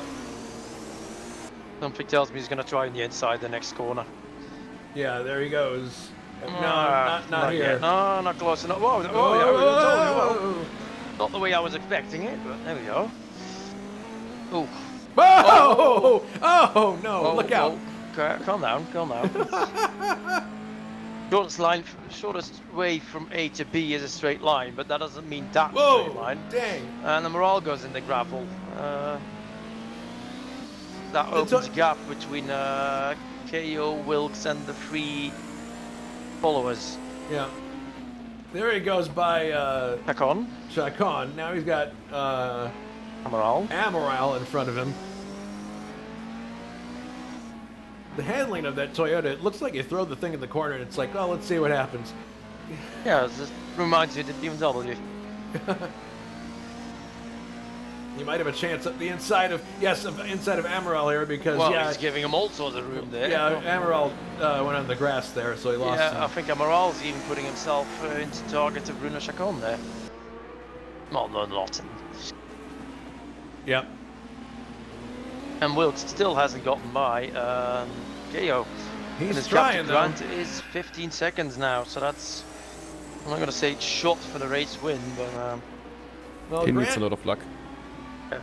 yeah. Grant is a guy that typically leads a lot. I like to say that Grant is like, when he gets up front and leads, he's kind of like the Michael Andretti of our league in a way. He leads a lot of races. Sometimes, though, it doesn't quite go in his favor. But maybe it'll go in his favor today. We'll see. So, yeah, Wilkes is still working on KO. Maybe something of Bob Wallach has rubbed off on KO. Well, no, not this time. Wilkes nope. finally gets by in a rather unspectacular, just up the inside, that's it. So, Well, we still have Ruben Fernandez to carry us into a bit more excitement. yeah, Rubens is going to catch up to... Oh, goodness, there goes Amaral off the track again. He's having trouble with that corner. Thing keeps pushing out on him for some reason. Now he's got Drexler for some company here. Drexler's going to get him on the inside here, I think. No, not exactly. Synchronized ballet dancing there. Yeah, it is. 295s. It sure feels like it, looking at him. Well, they don't like Apexes either, visibly. Was miles off it. Well, that's more the problem of the 935, not of the drivers. Yeah, well, I was blaming the drivers. It's a piece of German engineering. KO isn't really ready to let go of Wilkes either. No. Actually, you're right, but he's got Fernandez closing on him at the back. And I'm guessing Fernandez doesn't have too much damage from that light tap. No. Grant Riddall still leads. Lipinski is in second. Miller's in third. And we're watching Wilkes, McKeels, and Fernandez.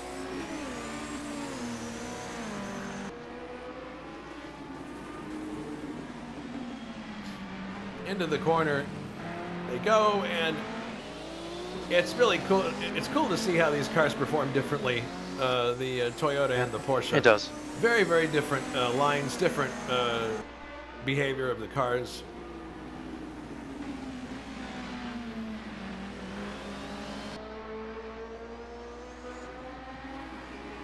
Yeah, Fernandez now closing in on Wilkes. Looks like he's going to Give me try to KO. set him up. He's coming up the inside now. Yeah. Can he get him here?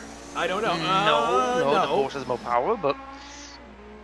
Oh, and KO goes on the gravel, talk so about that's... opening the door. Well, there goes that. Yeah, Fernandez sails past as KO is a bit of a agricultural moment, shall we say. Yeah, but it's already putting himself on the inside. Well, no, he's not going to break a Toyota, but...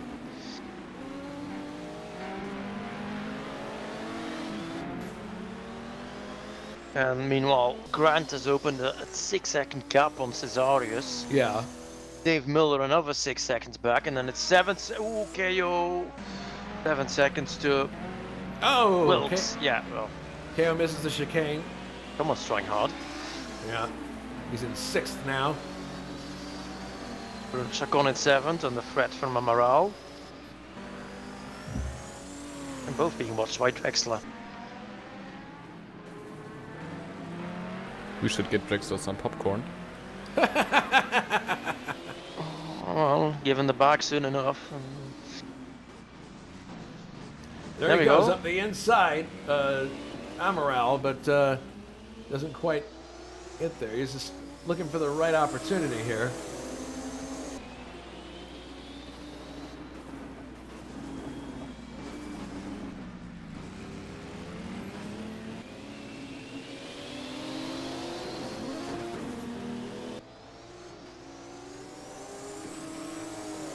Yeah, Chacon doing a good job in this series. Generally. And Ruben Fernandez is now on the tail of Wilkes. Okay, we'll see what happens here. And Wilkes and Fernandez are catching Miller, so we might have a freeway battle in a few laps. That's cool. Oh, look at that cornering with the Toyota. And if we can slipstream the Porsche, that could be very, very interesting. Although I suspect he's not going to try to break him. You can see the flame flash there from his pipes. He's not going to try it here. No, But but oh, they're really closing in on Miller now. yeah.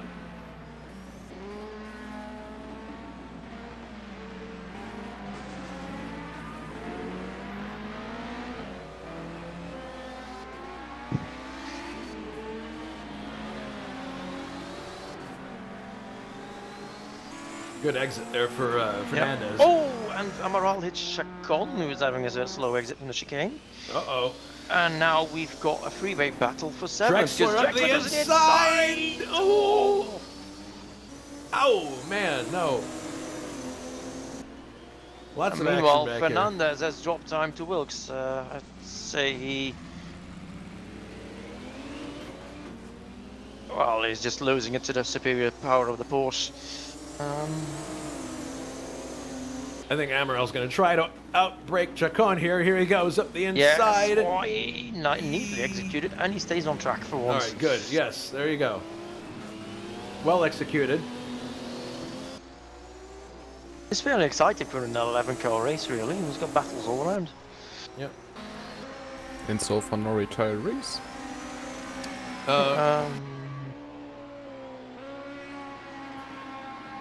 No retirees as of yet.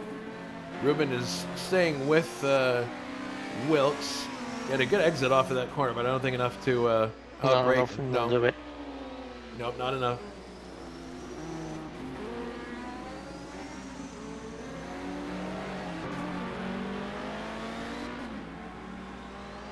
Good effort, though. Yes. Yes, very good effort. Meanwhile, Amaral's opening a gap towards Bruno Chacon, who outbreaks him. Oh, that's uncharacteristic for Bruno. He outbreaks himself into the gravel, and Drexler goes ahead.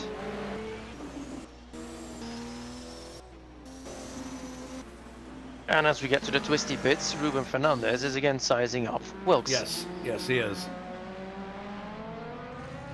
Looking really close. Yeah, you got to look up the inside there, but foreshortened shot. He really didn't have his nose up there.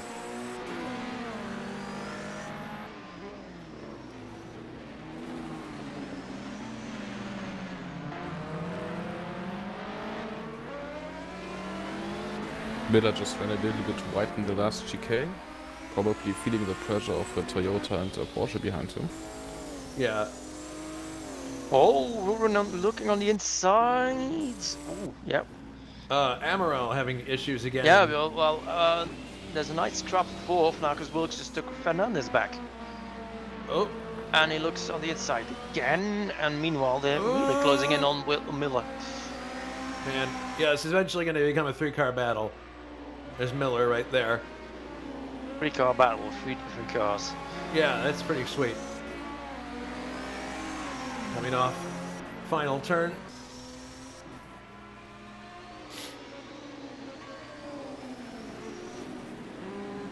Closing in on the braking, and I'm probably going to lose again on the acceleration, as that's where Wilkes gets a lot closer to Miller.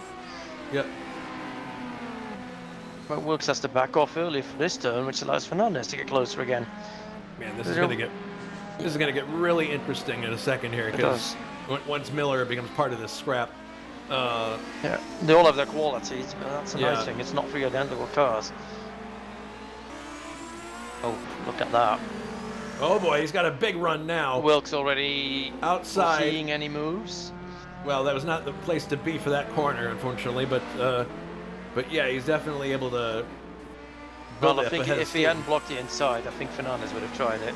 Yeah, he would have. Definitely. And here they are, all 3 together. You could throw a blanket over them. Yep.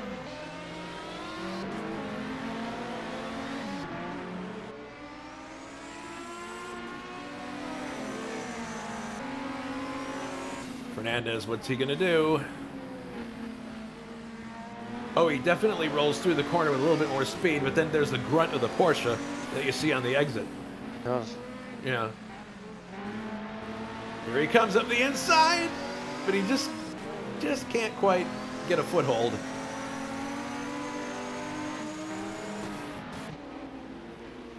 And now Wilkes is trying to find any way he can past Miller. Miller, like now, oh yeah. Now. Turn up the boost. Oh, whoa. Miller gets sandwiched. Look at this. 3 wide? 3 wide, no, and it's 2 wide, but yeah. Wilkes nice gets move by. by Wilkes. Oh, no, oh, no, nice move. He misses it completely. He misses the chicane. And here comes Fernandez to try to get past Miller. Yeah, there we go. Oh, God. No, yeah. he's going the outside. Wilkes lets sportingly Miller through again, but Fernandez. Oh, no, Fernandez. That's Oh, a no. disaster. Well, That's his second attempt. oh, wait, was that all 3 of them? Yeah, all 3. All 3 of them got. Okay, we got to see that again. Yeah, I think that was really, sorry, but Ruben's fault for hitting the brakes too late, taking Right. out Miller. So here's a look. He goes up the inside of Wilkes, then runs into the side of Miller. That starts off the whole thing, and he comes to a stop. Wilkes hits him. Miller's turned around. It basically brought all 3 cars to a halt, and then they all just got going again. So, Yeah. good grief. Yeah, that's not. Here's Fernandez letting Miller by. That was on the replay as well, so I guess he's like, oh, he's coming Fernandez in now. is pitting. Maybe he's got damage. Damage. Puncture. So Miller is 4th, 3rd is Wilkes, 2nd Slapinski, 1st Grant. So, well, that ruined an otherwise very good battle we were going to have. That's too bad. There's a slight over. Yeah, Ruben retires. Oh, jeez. We had a really nice race on our hands there, and it just evaporated right there. Yeah. In one corner with all 3 cars. Yeah. That's really, really unfortunate. Maybe a little more patience would have been advisable. Well, at least the 2 out of the 3 cars were able to continue. Wilkes in 3rd, Miller 4th. Well, I think given the power difference, Wilkes would have ended up at Miller anyway. But still, that's. I know it robbed us of a nice battle. Kay was still ringing up a charge as a lawnmower out here and there. He's car looks like it's straight. Yeah, I'll give you another battle track, the one for 9th place. Okay. As Roger has made up his deficit on Marazzi. There he goes, looking up the inside, but he's not going to try it now. Well, he hits the apex a little better than Filippo, so he's going to get a better exit speed. There he goes. Look at that closing rate. Big closing rate going to the inside. Does he go on the inside? Yes. No, nah, I think's the better of it. Oh, he stops. Okay, good. Yeah, probably a wiser move. Yep. up the hill. But yeah, he's definitely, all he has to do is get that roll going, and then he can overtake Filippo. But yeah, this is a battle for 9th place. Filippo runs a bit wide there, but so does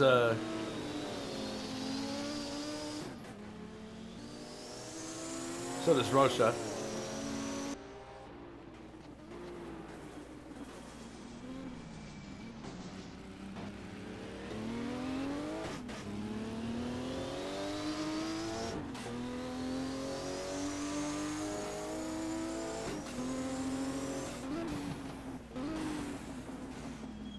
These guys are both locking up going into these. So, oh, look out! Marazzi heading almost for the barrier there. Okay, whoa, Yeah, whoa, whoa, Rocha, whoa! I think Man. Rocha got caught out by slow acceleration He there. did, yeah, and now he's trying to gather it back up, and it may be too late. Can he pass it on the outside going in it? No, he's not going to be able to. Oh! I think, Yeah. Marazzi outbraked himself there, and that allowed Rocha by, but man, scary couple of corners there.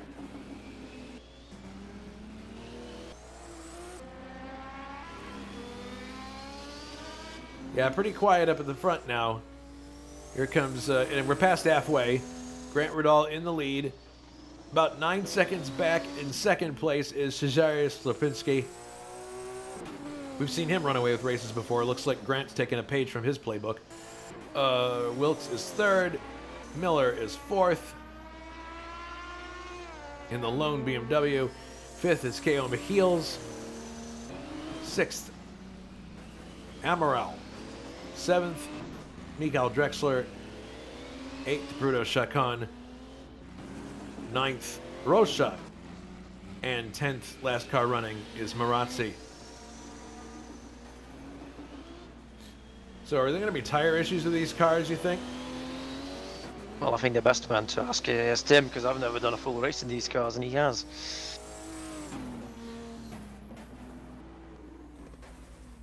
Sorry, could you repeat the question, please? I had some cutouts.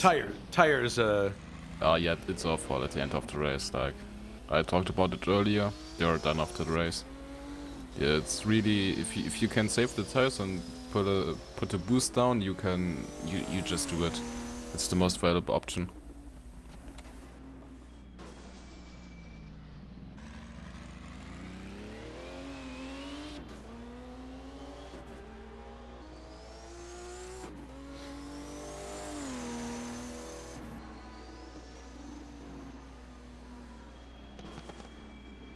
yeah, Grant all by himself now. It's an 11-second gap now.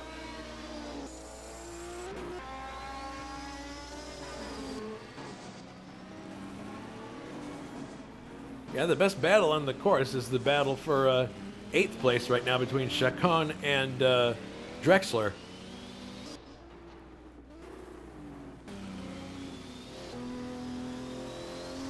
And it's not even really a battle. It's he can see him. Yeah, it's getting a bit quiet now. Yeah. I should have prepared a second trivia question. Oh well.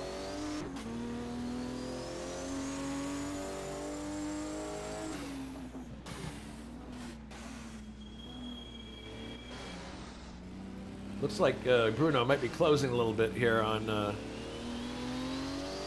Drexler because he's taking the turns a little bit with less apex. His car looks a little less dramatic, I guess you could say, in some corners, but he's definitely getting closer to Drexler.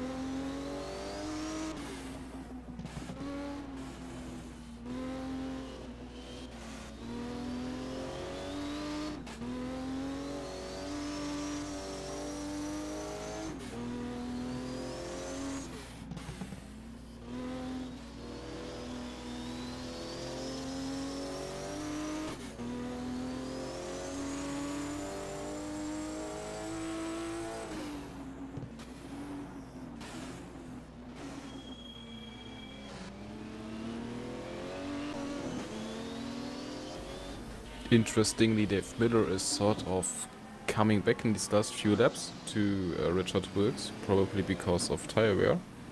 Huh. Last time around he gained a few tenths, and this time around it looks the same, so who knows, maybe in the closing laps, last 2 or 3 laps, we can get a fight for the podium. Well, there was a second that was gained there between Schlapinski and Radal, so I think they're probably taking it off the boil at this point and trying to conserve the car. So yeah, there may be a chance for Wilkes to try something in the end, but and Miller isn't dropping back too much. He's still within shouting distance of Wilkes. Miller was nearly 1 second faster last time around. Wow, there you go. It's so we may have a Miller-Wilkes battle here in a bit. We'll take a look at that when that happens.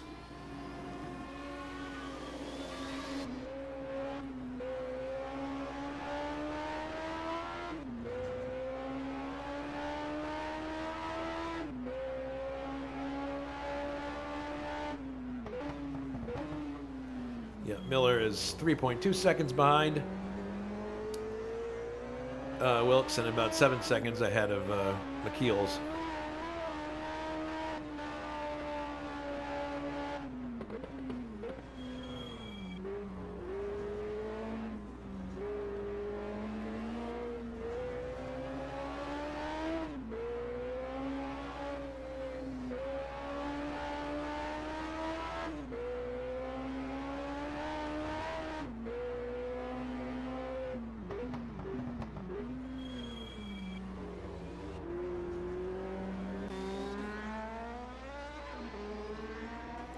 Oh, Juha, we were talking earlier about what's coming up next week. The Champion Sparkplug 300K at the Old Laguna Seca. What are your thoughts on that race? Well, I still have to prepare for it, so I currently don't have much to say about it. When I'm excited to race that version of Laguna Seca for once. Because we usually race the well-known modern version and not the shorter one. So I'm looking forward to try it. And still have to test properly, so if I can make the race, I'll be home in time. But, the story goes that they added the section that we now know that it's the interior portion of the track. It was added to lengthen the track to make it a consideration for Formula One. That was one of the reasons why they did it. But in any case, the other versions that we've had to race on that are of that configuration were very old and not up to date with the rest of the trappings of the mod. So it's very nice. Yeah, they looked very, very aged. Yes, you can say that. Yes, so it was very nice to get a proper updated version of Laguna Seca. This ought to provide a lot of fun. It's going to be nerve-wracking for the drivers, though, because that fast portion that you go through before you get to the top of the hill, there is one groove through there. It is very, very tight, and if you get it wrong there by just a tiny bit, you're in big trouble. So it'll be interesting. That's next Sunday, around 14 to 15, November 27th. Yeah, definitely looking forward to that.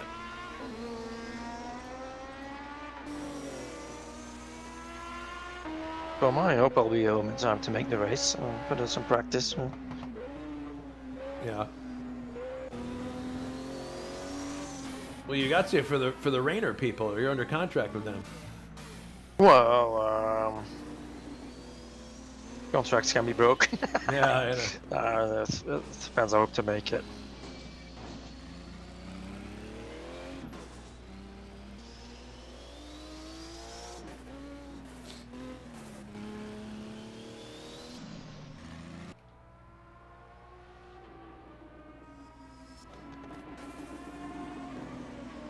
I don't think Miller's closing too much on Wilkes. It's only it closed a tiny bit, but not much. It's still 3 seconds.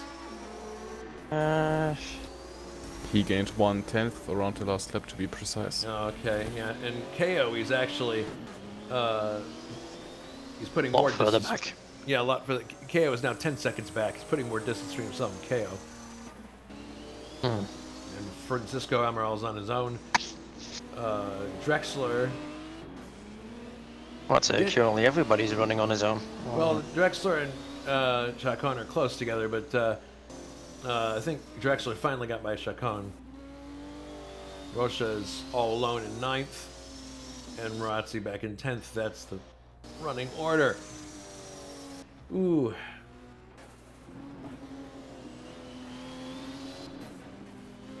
So Grant's coming up on one car that he has to lap, but I doubt that's going to be a problem. He's only got 19, 20, 21, 22, 24 to go.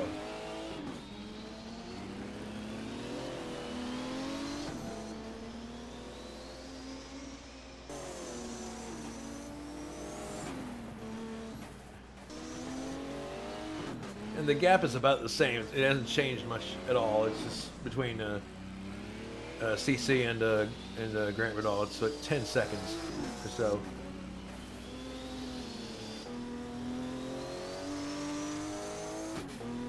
Yeah, I think Grant's basically walking away with this race. Yeah, he's just taking it easy. Is what he should do. Gap between Wilkes and Miller now down to 2.8 seconds. Yep.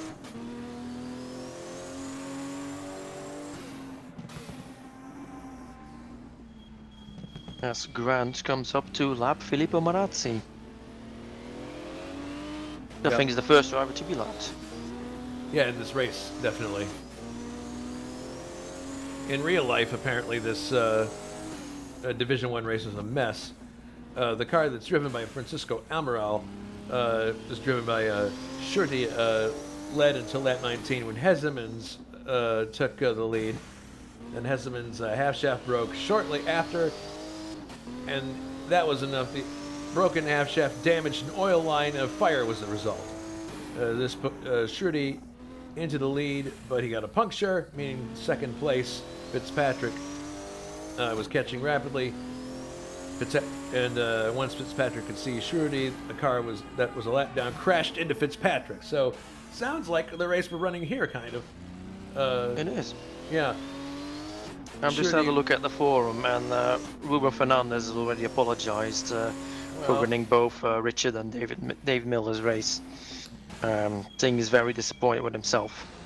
Well, people have races like that. No one in this booth would certainly cast a stone. We've all been there. We've all been there. So, very gentlemanly of Rubens to go straight to the forum and admit that it was his fault. But that happens. Francois Raman has also done the same for causing issues to Ray in the Division 2 race. No. There we are. Well, nice to know that people are hyper conscious of that. You're not just racing bots. No, you're racing people. Yes. Real people with actual feelings. Real people who take the time to practice when they could be doing other things. And who hate to have the evening ruined by somebody else. Yeah. I've been on the receiving end of that a few times this year, and I can tell you it's not fun. It isn't. Well, I can tell you if you do it yourself, you are the initiator. You're not exactly pleased with yourself either. No. No. And that's, quite understandable. Okay, 21 is the lap we're on now. Question is, are any of these cars going to break? I don't know. I'm just having. I don't know if the gap between Michael Drexler and Bruno Chacon's already 1.5 seconds. I don't know if it's always been like that. It's about the same as it's always been that. Okay. Well, it's still the closest gap we have somewhere on track. Yeah, pretty much. Because apart from Dave Miller, he's the only one that can see the cone in front of him. Mm-hmm.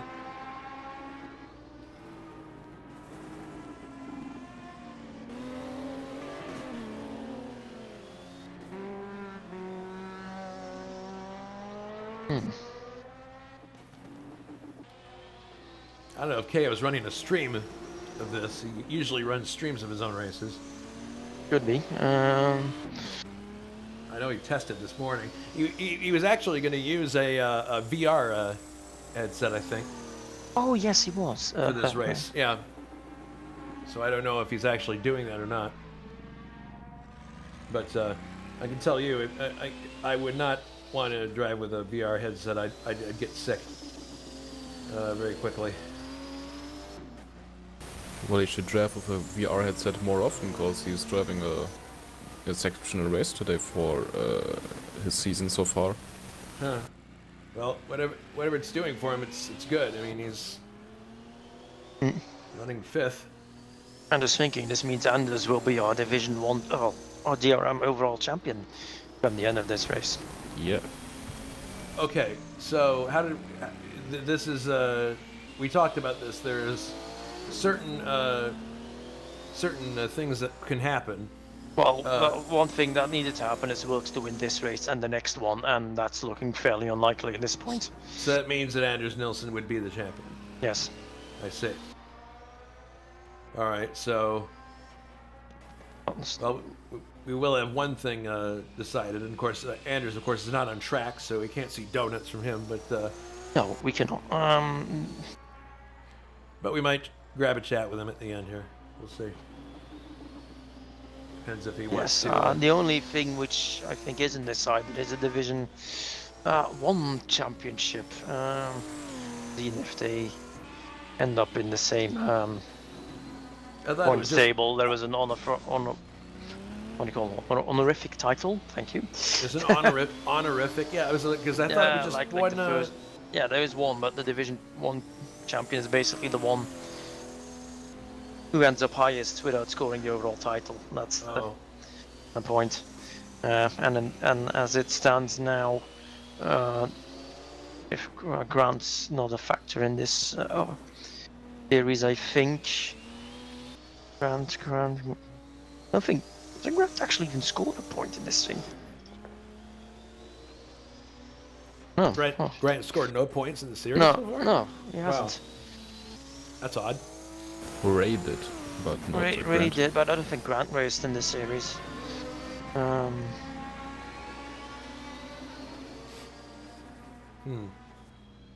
I think he retired on his previous outings. I'll have a look.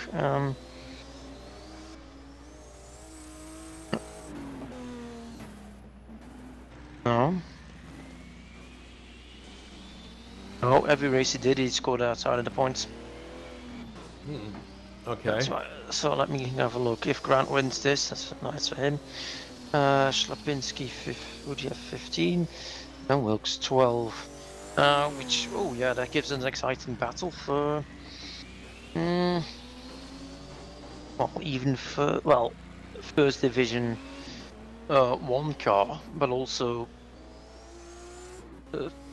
was second in the championship, because that's still wide open. And So Nilsson would still win the championship, but we'd have. he would, but second isn't settled yet. That's Right. between, I think. Well, I'm out of it. That's one thing, but and that's for John Team, Richard Wilkes, and I think Cesarius as well. Yeah, they can all have it. I can't, but they can. Well, Grant's on his final lap now, and wasn't a contender for the title in this, but at least he's going to come home, it looks like, with one victory. And he's got an 8-second lead on Schlapinski now, so that did come down a bit in the last few laps. Was 10 seconds, 11 seconds before, but he's just probably taking it easy.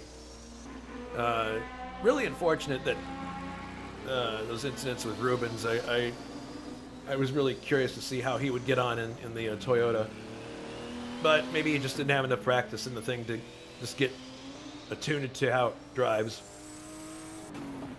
He seemed to have the pace of the leaders. He definitely did. No question about that. Right, goes through the Villeneuve chicane.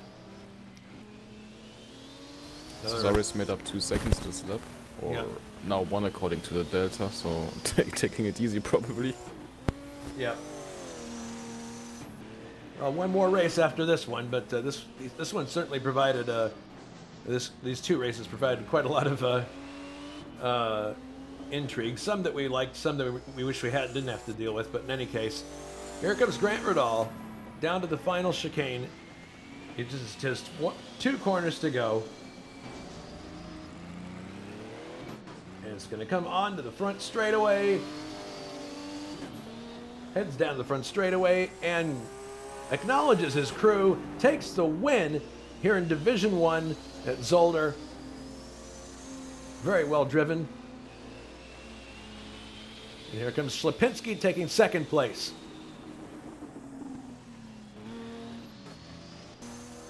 Richard Wilkes, after all the drama he had to deal with, is now coming through the final chicane. He's going to take third place. Last place in the podium. Powers off the corner. I'm sure he's shaking his head a little bit inside that helmet, wishing things had gone differently. Dave Miller is coming home to finish fourth, a very well-deserved fourth, clean. Here comes McKeels. And he's going to finish in fifth place. Good result for him. Portion. Yeah, good result for him. Francisco Amaral's got a little bit more to go, but he's going to come home with a sixth place finish for Jägermeister. There he goes. Sixth place for him. And then Bruno Chacon, seventh. Coming off the corner. Seventh place for him. And here comes Mikael Drexler, who's looking to finish eighth. Through the chicane, here he comes.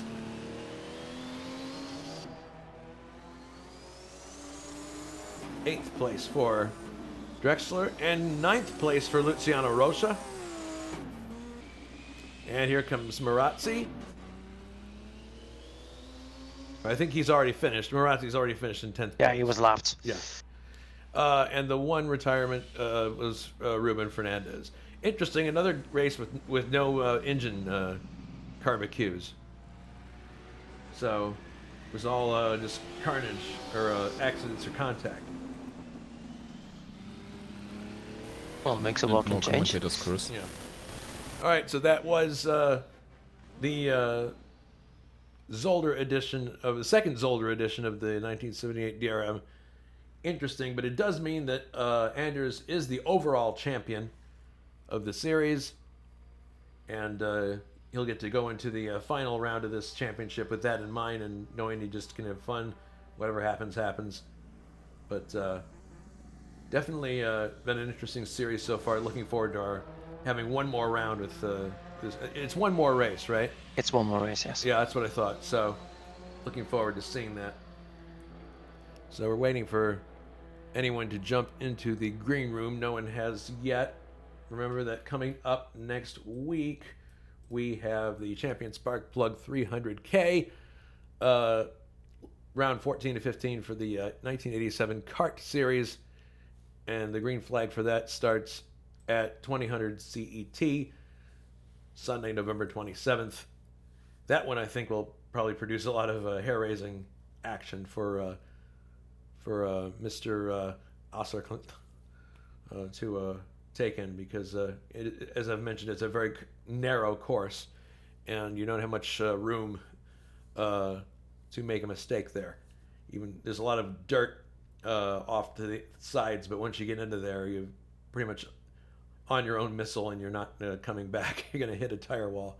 So, but in any case, it should be an interesting race. Thank you to both you, Tim, and you, Juha, for helping me in the booth. Very gracious of you, and thank you to Tim for preparing all the information. It's very helpful. You're welcome. You're welcome. The points will be updated in a few minutes, so Yeah. if you want to consult them, it will be there in 30 seconds. All right. So for Tim, Hille, and Juha Boss, I'm Jason White saying thanks for watching. We'll see you at Laguna Seca. Take care and be safe.